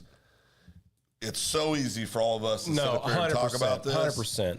This coaching staff spends hours with these boys, and I'm going to default to Coach Hill now because I'm with you. I would have kept it in number one's hands or 21's hands to go get me 3 yards. But we're talking about he missed that field goal by 8 inches, Ronnie. Wide right. Just wide right, just a little bit. It was an incredible. It was just an incredible pressure-packed moment for that young man. When I found him on the field and looked in his eyes, I went, "Uh-oh." Yeah. Uh-oh. Yeah. And I feel bad for him. Yeah. But I'm going to tell you something. If I was in that situation, I'd be lucky if I didn't go to the bathroom in that moment. I mean, on the field. I mean, it is just high pressure. Yeah. Your whole community's dreams in that moment are hanging on your right leg. I know, and that's why I say give it to Ficklin, because if he doesn't get it, he'll be fine. He's going to Utah next year. Okay, he probably won't be back in Muskogee. It's just so. Man, oh man! What you always say, kickers and long snappers. Nobody ever talks about them until something goes wrong. Yeah, they're zeros or they're heroes. Yeah, I mean it's tough. You know, in the moment, I'm not armchair quarterback here. In the moment, when Coach Hill brought the kicker out, I was like, you know what? It's basically an extra point, a little to the left. Okay, I get it. And then there's a timeout taken. Our cameras capture the kicker, and I was like, man, I think I go with Ficklin. Yeah. Just Ficklin used his legs. He can run it. He can toss it. He can, it's the last play of the game. It was the second last play of the game. Yeah, I get that. They ran the clock down there. They had plenty of time. They had timeouts, I believe, Yeah. to call a timeout and set some plays up if they And wanted they to. talked about it. Oh, yeah, obviously. no doubt. But you want to be a high school coach? Boy, it's a lot more fun on Yeah. this side where we can Yeah. just critique them after the fact with no pressure. Like I said, I won games on an Xbox before, okay? But and It's a tough decision. Tough decision. Coach Montgomery goes for 2, and it worked. Yeah. Coach Hill goes for the extra point. It Sulfur didn't work. went for it, didn't work. Oh, and I thought that kid was going to walk in. Yeah. Yeah, let's move on real quick here to the 3A state championship game. Lincoln Christian, the high-powered offense, held to 28 points. Sulfur comes down to the final play of the game. He's held at the 2-inch line. If that. Yeah. 28-27, Lincoln Christian, back-to-back state champions. And I'm right on the goal line. I mean, I'm right on the goal line. Are you on home side or visitor side? I was on home side. Oh, if you're on that side, I you would have really had saw a better it. Yeah. view. But he's running, and you're going, he's going to walk in. Yeah. And Chris used the example tonight. He kind of it hit him tonight. It hit me. It was hard to describe because it looked like he was going to score, and then it's like he ran into a brick wall. Dropped. And so It's Chris like a sack of bricks. used the comparison Analogy of, it's like a dog on a chain, and they take off running full speed, and they get to the chain. It's just like they stop dead in their tracks. That's what it looked like. Yeah. I mean, it was crazy. Obviously, a kid underneath had to have just drug him down. Yeah, I mean, he kept following his blockers. If he just veers off the blocker and goes a little bit to the left, I thought he just walks in. I thought for sure he was going to walk in. By the way, that kid had an amazing game. Yeah. He's the player of the game if they win. Oh, no question. I mean, he just tore it up. Lights out. I mean, he just absolutely How good tore it up. Sulfur? Yeah. Yeah. How freaking good is Sulfur? Hey, they started off 0-3 with that schedule. Yeah. And then Maddox Mobley. Yeah, Mobley, yep. Mobley. Yeah. Mobley, yes. 103 rushing yards, 4 touchdowns for Sulfur. But tough yards. But again, Lincoln Christian, they've been the cream of the crop in that, so I don't want to just talk about Sulfur. They're not the ones who won the game. Lincoln Christian won it. And again, great game. Lincoln Christian, again, impressive as always. Their head coach, help me out here. Ricky. His son was the quarterback, Carter Ricky. Yes. Yep. The head coach might be the sweetest football coach I've ever met in my life. Generally, just so damn nice. Yeah. I mean, it's just crazy. It'd be between him and the Washington head coach. Pat Beeler. Yeah. Two great guys. Yeah, Lincoln Christian led at halftime, 21-13. And then it got to 28-21 the third. And then Lincoln Christian doesn't score any points in the fourth. Sulfur gets that 6 point, not 7 or 8. Right decision too, I think. Yeah, it was. It was a fantastic ball game. Anytime you have an opportunity to be a powerhouse like Lincoln Christian, you go for it. You absolutely go for it. We saw some unbelievable, some great games. Chris Frost put this on the screen. I think this is well said here. Everything is easier from the Absolutely. There's no doubt about it. Amen. Absolutely. So, the very first game out was Laverne and Dewar. The Dragons win that game 44-12. 32-point victory. Didn't feel like a 32-point victory, but congratulations to the Dragons. Yeah, big time. What other? Well, let's talk about the other non-1-point game. Davis wins the state championship. They had another outstanding schedule. Oh, yeah. And they beat Vian 28-18. Davis, you're welcome. We all picked Vian, right? Well, at the beginning of the year, I did pick Davis. Yeah, but you hopped off. I hopped off. Yeah, just like I hopped off Bixby. Just like I hopped off of Wagner. Hopped off. I had Adair beating Davis. I had Stroud beating Davis. And I thought, you know what? I'm going to continue to ride this. You're welcome, Davis. I picked Vian to beat Davis. But Braden Rawls was our player of the game for that one. He had 38 carries, 172 yards. As Davis back on top of the world as they beat Vian 28-18. Vian, once again, I think the last state championship, 1971, I want to say.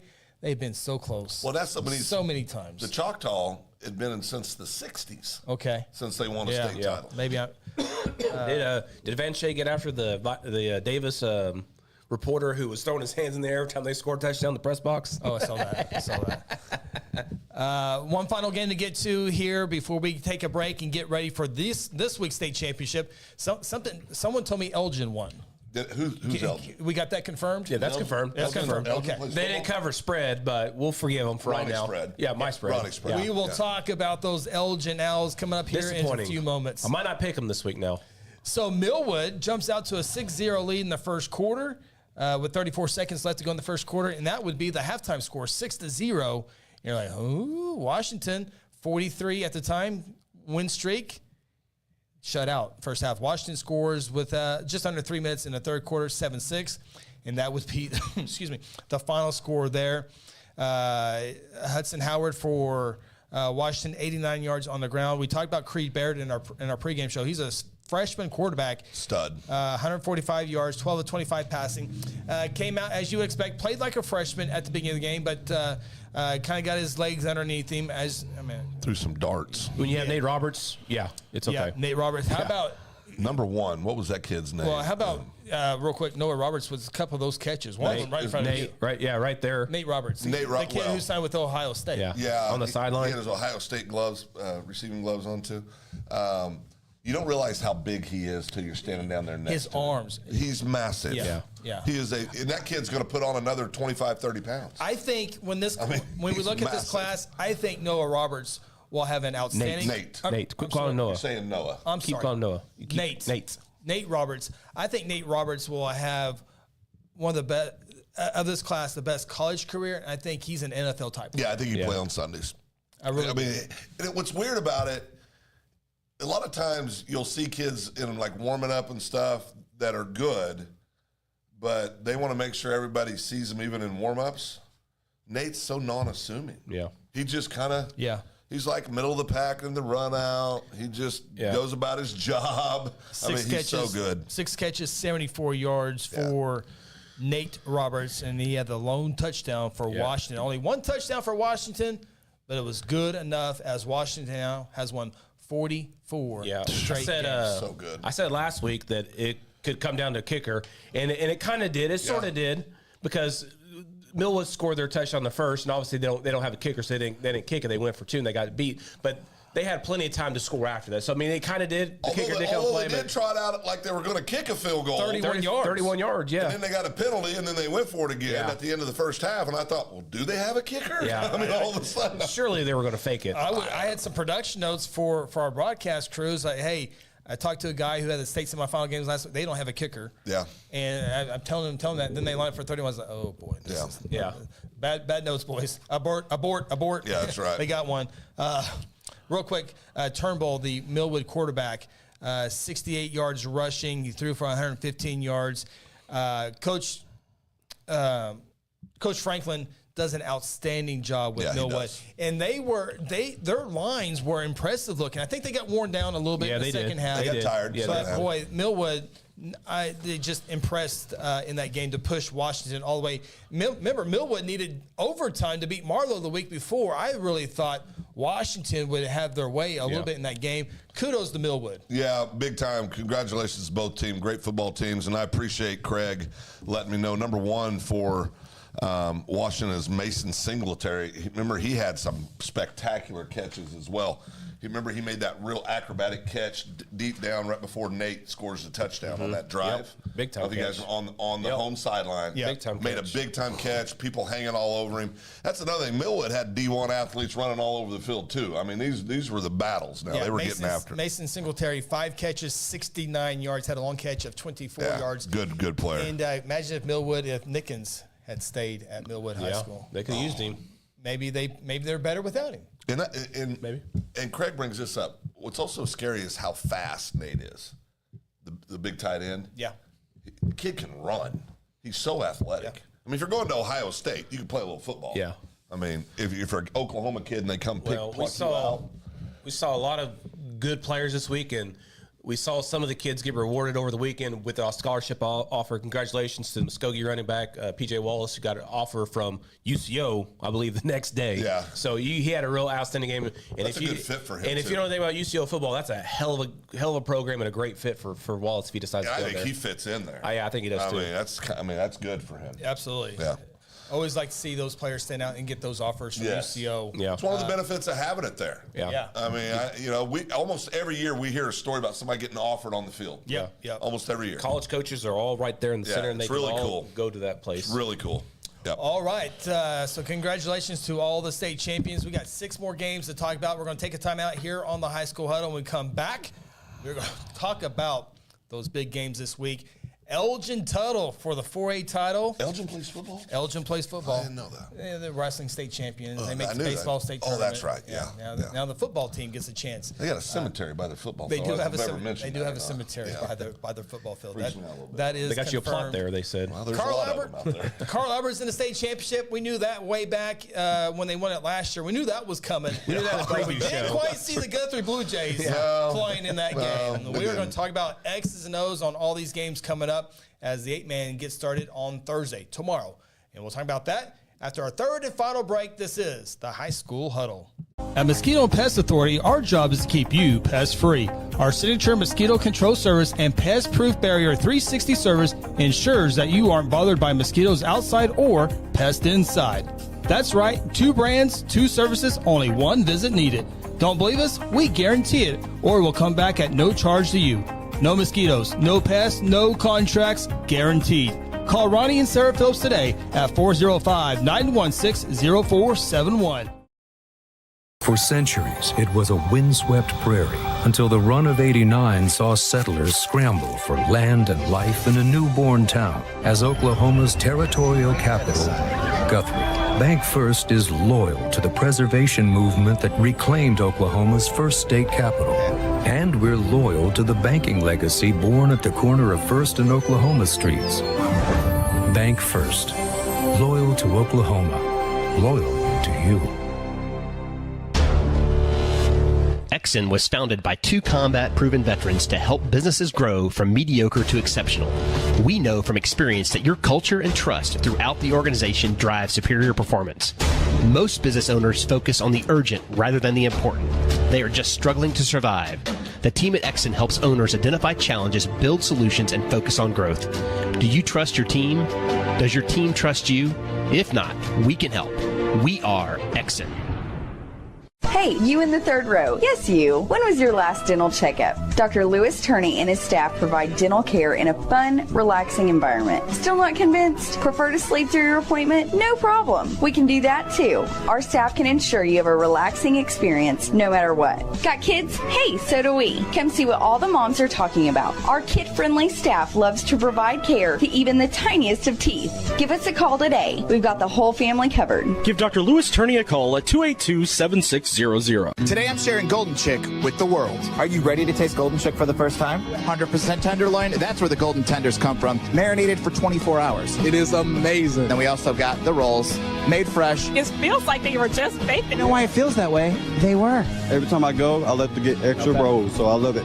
We are being kind of photobombed right now by the one and only Clucky. Have you met Clucky the chicken? Don't get too starstruck. He's just a regular guy. One taste, and you're golden. He's on Tender. That's like a chicken dating app. Sometimes you need immediate care and can't get in to see your doctor during regular hours. With Mercy Convenient Care in Guthrie, you can walk in without an appointment and get the medical attention you need at a lower cost and with shorter waiting time than your local emergency room. The Mercy Convenient Care is located at 2919 South Division. For any concerns, call 405-282-6301. Services are provided by Mercy Hospital, Logan County. Choose Guthrie. Choose Mercy. I have brought you here today to beg you to call Red River Roofing. They have the best trained staff in the state. The Red River sales consultants are experts that make sure every single roof is 100% waterproof. I appreciate all your hard work. Please save your questions for the end. In closing, call Red River today for your free inspection. I'm convinced. Red River Roofing. Even the kid gets it.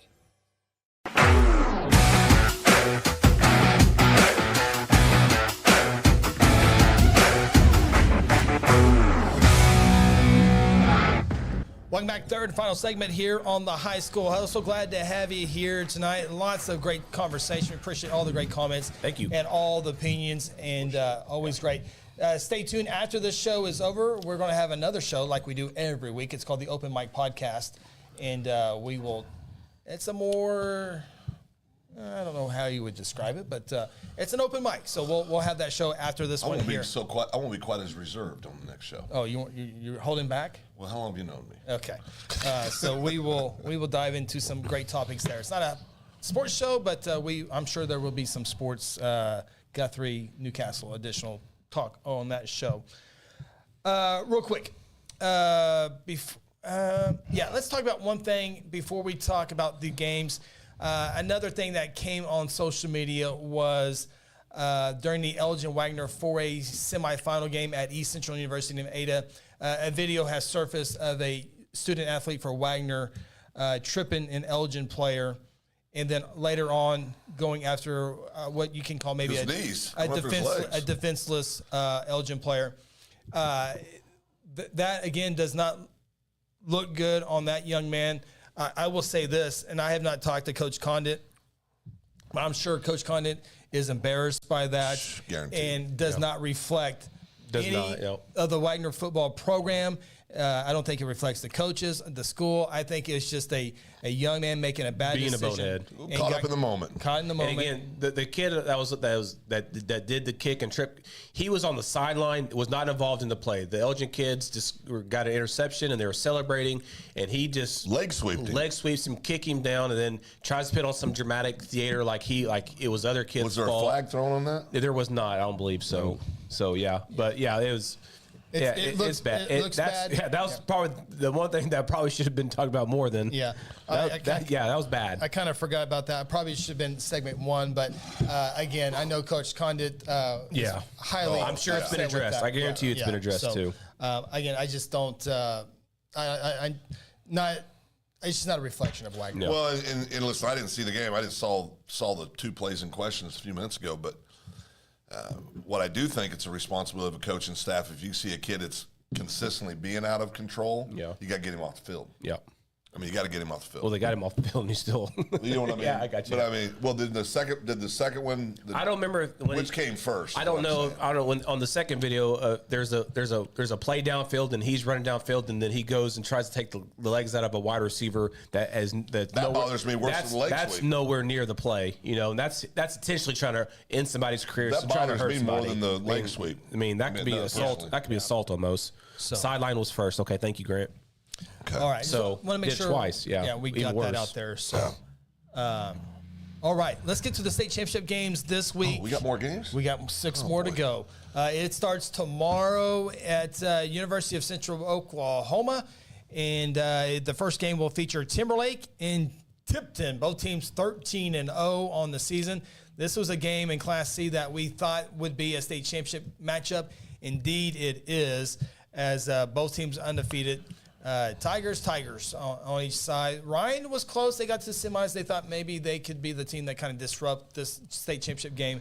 Not the case there. So Timberlake and Tipton get everything started tomorrow at 1 o'clock. We got our 8-man field tomorrow. We got our 8-man field coming back. Yeah, it's fun. Brian Severin, the head coach of Timberlake, 31 seasons at Timberlake. Wow. Tipton head coach Travis White in his 11th season there. So 2 veteran coaches. And, Timberlake is playing with heavy hearts as they have a young man, second grader. I think his dad's an assistant coach, and his grandfather is the head coach for Timberlake. And so I know on the NFHS broadcast we'll have a special segment for them in between quarters. And also on that story, I think it's a great story that will share the kind of spotlight, what's going on, what he's fighting for. So stay tuned for that. I know the NFHS Network has given out free memberships to the family. He cannot be there, so the network reached out, gave him 2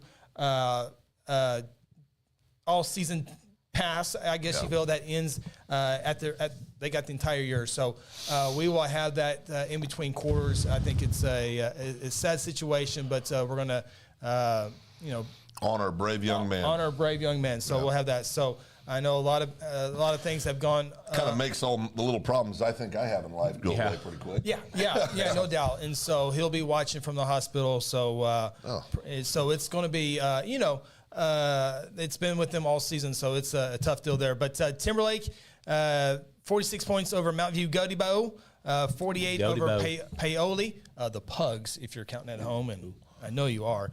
And then beat Ryan by 20 points. Tipton, 50-point victories over Balco Forgan, 46-0 over Welch, and over 42-8 over Tyrone. That will be the Class C finals. tomorrow. Those sound like small schools. That's at 1 o'clock tomorrow? 1 o'clock tomorrow. I don't. Well, yeah. What is it, Phil? Well, oh boy. I'm just keep thinking about this young man. Oh, yeah. That's going to be a tough one. Yeah. So a lot of people, I think, cheering for Timberlake across the state. So we'll see. No doubt. Should be a good one. Tigers. And then the Class B2 football game, 7 o'clock. It will feature Sealing, 12-1, taking on Walika, 13-0, 7 o'clock. And this will be another fantastic matchup. I think we're in store for two really good 8-man football games. Yeah, an 8-man's so exciting. It's fun. I mean, it's just a fun style of football, right? Yeah. I mean, it's wide open and go. Though I'll tell you, people think that it's just all about speed. We saw some pads popping last week. I mean, these kids, they'll come, they'll bring they'll hit you. Now. Yeah. They ain't scared. You look at the Sealing matchup with Walika. I remember Walika, early 2000, the Bacoma brothers. It felt like there was 20,000 Bacoma brothers. They are great football There's another players. one? Yeah. But this will be the second matchup between these two teams. Sealing beat Walika 52-6 in the Class B state semifinals a year ago. So we'll see how 2024 showdown under the lights. Under the lights. At UCO. Those are the Thursday games. We move over to the Friday games. Class A football on store. A1 will go first in this one, and it will feature the Hooker Bulldogs, 12-1, taking on Rejoice Christian, also 12-1. Hooker got beat early in the year by a team out of Texas who is really, really good, obviously, if you beat Hooker. But Rejoice Christian, the Eagles, they're a private school based in Owasso. Pretty good football in Owasso these days. Not too bad. This is the 1 o'clock game. And Hooker, I told you, I think Hooker and Pawnee were the two best defenses. I think I looked at halftime, it was 6-2. Yeah. And then Hooker got things going offensively in the second half. I think Hooker has been battling some injuries on the offensive side of the football, so we'll see if they can get healthy. I don't know the status on that. I haven't had a chance to look at it, but hopefully everyone is good to go for that game. You look at Hooker and Rejoice Christian, both of those teams beat Fairview this season. Hooker beat Fairview, the two-time defending state champions. Hooker beat Fairview on their home field in the regular season to win the district title. And then Rejoice Christian had a pretty easy victory over Fairview on their home field in the playoffs. So I think this will be a great matchup. I think Rejoice Christian has the better offense. I think Hooker has the best defense. It's 1 o'clock at Chad Richardson Stadium, and all for the marbles. I think it'll be a fantastic 8-1 matchup. Can't wait for that one. That's going to be a good one. That's going to be a good one. And then on Friday night, 7 o'clock, in Tallahena. 12-1. It's playoffs. It's time. Tallahena? No. Tallahena. Oh, we're done with playtime? State championship. Playtime's over? Stop disrespecting. Playtime's over. 12-1. Fighting, are we? Yes. Okay. Taking on Woodland. Woodland 13-0. I think Woodland is good enough to win the A1 state championship, but here they are in A2 football. The Cougars have been unstoppable all season long. Tallahena has done a great job of getting there, and I think this will be another great contest. I think Woodland might be a little too strong, but hey, we saw crazier crap last week. Yeah, that's right. Phil's asking me before the Muskogee and Chaucer game, who do you think's going to win this game? I said, Phil, after the week we've had, I have no clue who's going to win. Well, I went in last week thinking Owasso would win the 6A1 game because I didn't think the kids from Bixby up front could hold up. Yeah. I mean, anything can happen. Keep it 100. Checking us out tonight. Good to see you on the show. Grant says go Hooker. Talking about the football game? Are we keeping it 99?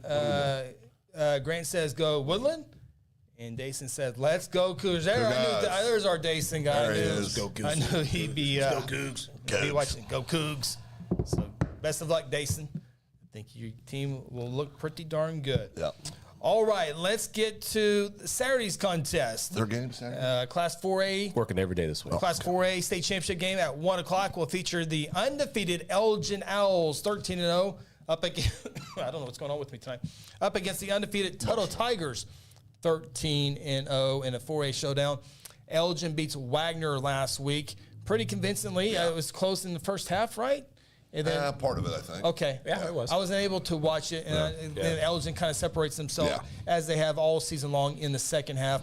Owls playing, I think I believe, in the first ever state championship game. So congratulations to Elgin getting over the hump there against the Tuttle team that, here we are over here. Don't forget. Nobody's talked about us all year. Elgin Wagner. Well, now here's Tuttle. I think this will be a great matchup. Let's talk about this one here. Elgin has done everything that has been asked of them all season long. They dominated a scrimmage between Bethany and Guthrie. Guthrie's in the 5A state championship game. Bethany made the Final Four. Elgin looked good that night. Yep. They played a pretty good schedule. They dominated every single game. The teams that they were way better than, they blew them out. Elgin has done everything asked upon them. Yep. They have a great offensive line. They have the quarterback. They have the running back, Laura and Ritzenmeyer. Got a good defense as well. They got the fans. They got a rabid fan base. They got the fan base. Hey, Tuttle. Oh, no. Yeah. They'll compete with the fan base. In fact, Elgin had a parade on the way back into town after winning the state semifinals. The streets of Elgin were lined up with cars, and I love it. Got to have the milk cart and with the rocks in there. That's what they're known for. They should have been the home team. Well, Elgin. Will Elgin be louder noisemakers than Washington's noisemakers? Yes. All right. I'm going yes for Elgin. Meanwhile, the Tuttle Tigers, they had a lot of transfers, move-ins, whatever you want to call them, come in and hit it right off. Got a wide receiver, and CJ Simon's committed to UTEP. Cruz Campbell, young, but has done a great job. And then you talk about Brady McAdoo and Roundsville, 4-year starter, staples for the Tuttle Tigers. I think this is a building up for a fantastic 4A state championship. And I'm curious, from a fan's perspective, what does Elgin do? Again, they might be able to shout out everybody, but do they solely focus on McAdoo? Mr. Tuttle, the guy who's been there, makes all the plays for him. When things are on the line, they're going to go over to McAdoo. I promise you. Are they going to try to do whatever they can to stop him and make somebody else beat him? Or are they just going to focus on what they normally do and just keep with the same schemes? Or do you have to change up to stop McAdoo from beating you? I know it's a huge game because Grant is only picking Elgin to win by 21. Yeah, I know. Oh. It's the closest margin all year. That's closer than 50. I'm not calling this game. I have no affiliation with this game. Yeah, I'm off this game. Well, producing, but I'm a fan of this game, so I can. That's a good spot to be. So I can speak freely. Yeah. And I will be on the sideline. Well, unless someone gets sick or injured. Oh, then I'm in? And then you're in. Okay, well, we hope that doesn't happen. Right now, I'm going to go. I'll do it. I'm going to go. Yeah. I will say it right now. I think Elgin steamrolls Tuttle. I think Elgin beats them like a drum. Oh my goodness. Is there anything else I can say bigger? I think Elgin will not only win the shaker, the rattle thing with the fans over Washington. I'm gonna have to reel you in a little bit, Phil. No. I do not think this is going to be a 1-point game. I don't think this is going to be a 1-score game. I don't think this is going to be a 2-score game. I think Elgin's going to dominate Tuttle. You're making me uncomfortable. About time you came to my side. No, listen, I'm a latecomer. I admit it. I always said they were a great team. Always said that. We saw it a couple years ago. We saw it coming, right? Yep. We called Guthrie Elgin in a ballgame. You could see it then with these young kids. You could see it. Matter of fact, in the car ride home that night, I believe we talked about Elgin reminds us of Guthrie in 2002. Fans off the field. The fans off the field. No doubt. All that enthusiasm, all that excitement, all the great stuff. I think Elgin is going to destroy Tuttle on Saturday. Enough said. Well, my spread last week of 44.5 just didn't happen. That hurt me. They took it easy on them in the fourth quarter. They had an opportunity to run it up. They didn't do it, So I got Elgin by 44.6 points this time. Chris? Domination. Chris? Total victory. Chris? Elgin Owls. That's right. Chad Richardson cannot buy this state championship. Chad Richardson cannot buy them a state championship. I might even move to Elgin. Really? Well, maybe.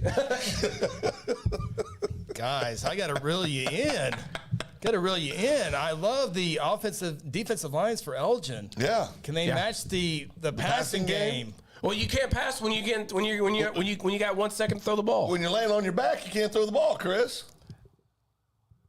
Is Tuttle even going to show up? Come over to the good side. Is Tuttle even going to leave town? What do you have against Elgin? I have nothing against Elgin. I have nothing against Elgin. I have a lot of good friends from Elgin.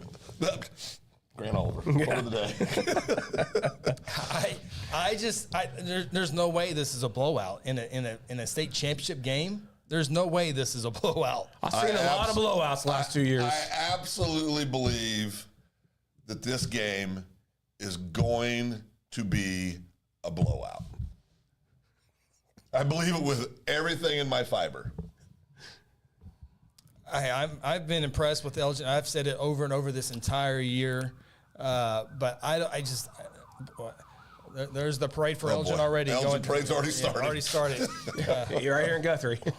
Mutual assistance in Elgin. No, I think this will be a fun game. But I just Tuttle, they've had that it factor. So does Elgin. I'm not saying it's not going to be it's going to be a close game. An absolute blowout. Not even close. Not even close. I don't even know why Tuttle's coming. Yeah, they should not even show up. Shouldn't even show up. Well, we were kind of saying the same thing about Owasso and their lines, right? Do what? We were saying the thing about Owasso and their lines. How they're going to dominate. Who's the coach at Tuttle? Ballard. Great coach.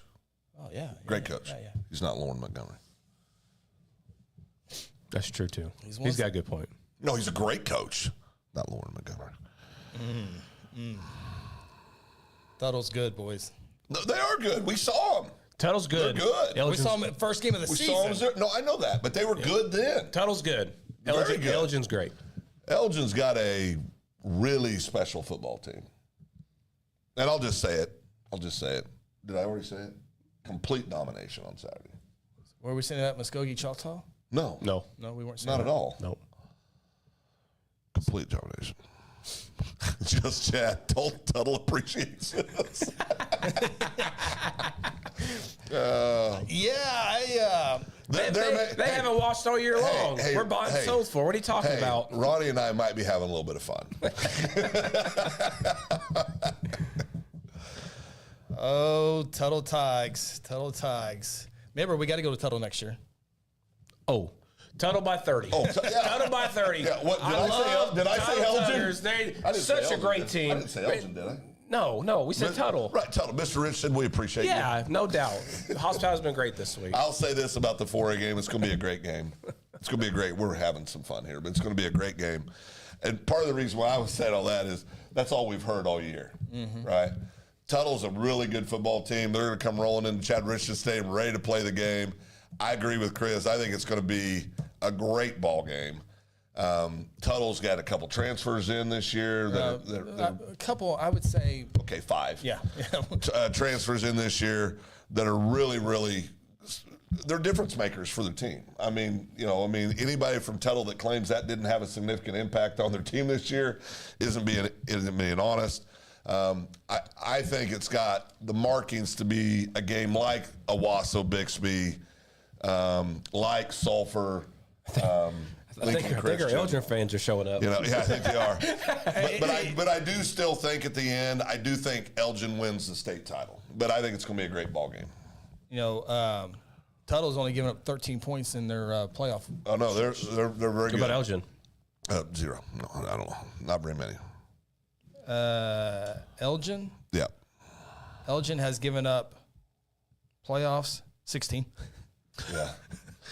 Hey, I think Elgin by 44.5. Hey, I think Grant's got a great point here. I don't know if you see that one.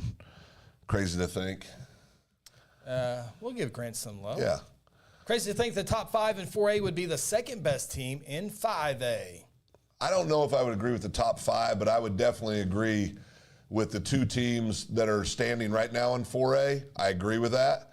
And before the Wagner injury, I think you could add Wagner to that. Would be the second best team in 5A. Yeah, Blanchard's beaten a couple of 5A. Blanchard's beaten some 5A schools. Beat the Guthrie Blue Jays, who are in state championship. So 5A too. So there's no doubt. We've said it all year long. 4A, I believe 4A is the strongest classification of football in the state of Oklahoma. Not even close. Larry Busby, McAdoo is total 1,000. Yeah, he's the man. They will zoom in. They will stop McAdoo. If McAdoo has a big game, that dude's on a different level. Yep. Yeah. And he's so just chill about it. Yeah. He makes it look easy. Yep. Yeah. Be a fun one. I said this earlier. I really wish it was a 7:00 game in the football season. Yeah. But OSA does switch it around. They had the late game last year, so that's why the 5A game was an early game. Yeah. So I cannot wait for it. I think that's a great game. I think that should be the most packed stadium of all of them. It will be. Yeah, I think you're right. I would be very disappointed if it's not almost a sellout. Yeah. I know, the towns aren't as big as Owasso and Bixby who didn't sell it out, but if there's not everybody in those towns, that's one of the first things I'll be looking at is the stands, and I really hope that. Phil already said if you live in if you're a robber, go to Elgin on this day. Yeah, so. If you want to go find an easy place to rob something, go to Elgin on Saturday. Yeah, why not Tuttle? Well, they got all those towns real close to them. Yeah. Oh. Yeah, this has easy access to the interstate. You can get steal right it on and go. Yeah. Be in Texas like that. Yeah, that's true. Not that I've thought about this. All right. There's a reason he's not calling the game. That's right.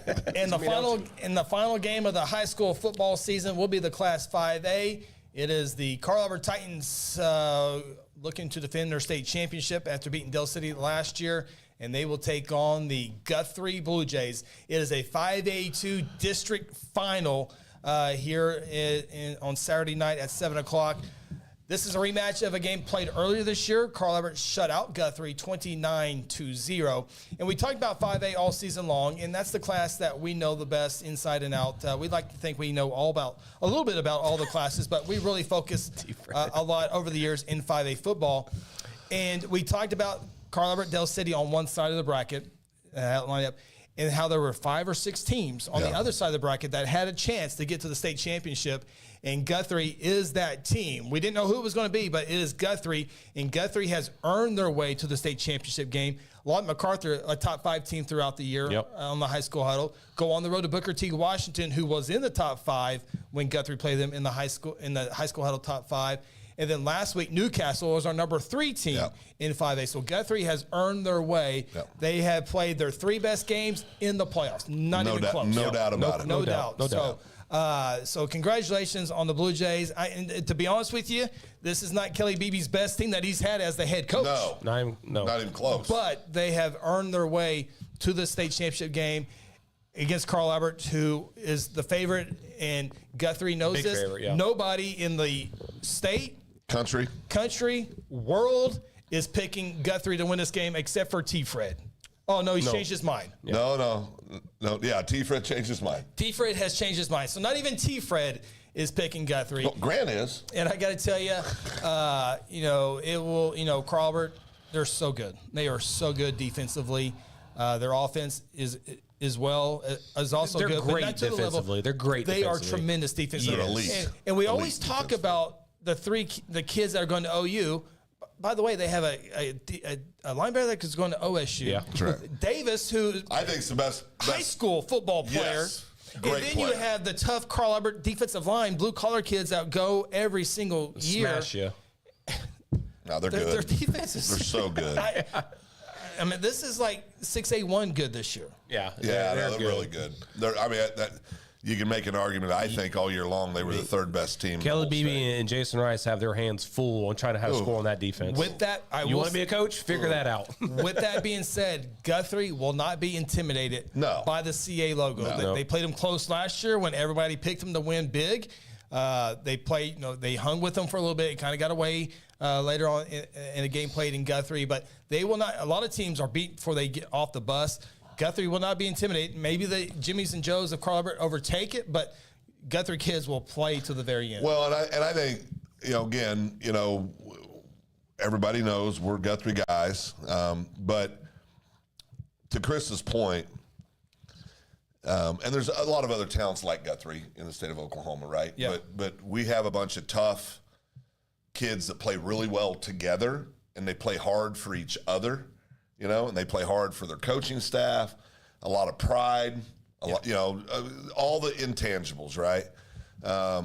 You know, like Chris said, huge underdogs going into this game, but that's why you line up and play the game, and everybody will find out Saturday night. Yeah, I think if we had a high school huddle back in 2002, we'd be seeing the same thing before Guthrie played Booker T. Washington in the state championship game. Guthrie won that game. I'm not saying that's the same scenario here, but Booker T. that year was a huge favorite. So anything can happen. Right. But, you know, I talked to Coach Dunn today earlier. I know he's excited for the opportunity as Carl Albert continues to show the dominance that they've been putting on all season long. So tough task ahead. Tough task. But Kelly Beebe, I think, has the best scouting report against Carl Albert that you can come up with. And whether, you know, it's a daunting task, but it will be, you know. You know who does think they can win? The Guthrie kids and the Guthrie coaching staff. Yeah.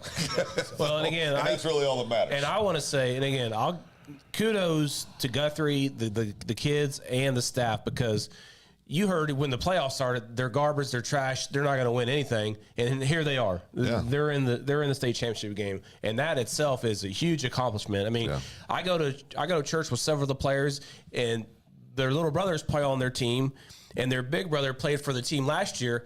And the big brother last year said, our team last year would crush this team this year, but it's just the way the schedule falls this year. Well, they switched it up. The coaches decided to go with a different kind of schedule where Dale City and Carl Albert would have potential semifinal matchup if they won their districts, and that's exactly what happened. Yep. You know, and so Guthrie got that side, but again, Guthrie had to beat 3 really good teams to get here. That's okay, right. So we're not taking anything away from the other 3 teams. But again, kudos to Guthrie, because again, nobody even would have put any kind of money on them for being in the spot they are. And I will say this: it was been, I don't know how many years ago now, but an upstart Piedmont team. We were coming back from the Panhandle of Oklahoma. Chris. Yeah, I remember. And I believe Carl Albert had a 40-some game winning streak. I think it was 33, 38, something along those lines. A long winning streak. Yeah. And Piedmont went in and beat them. Yeah, yeah. I mean, there are weird things that happen when you're talking about sports. Last year, stuff was going to have to go good for Guthrie. Carver was really good offensively. Yes. Guthrie held him, pretty good job. So right. it's it'll be a good contest. Ahead of time, Phil and I will have the call of the game. Ronnie will be there producing.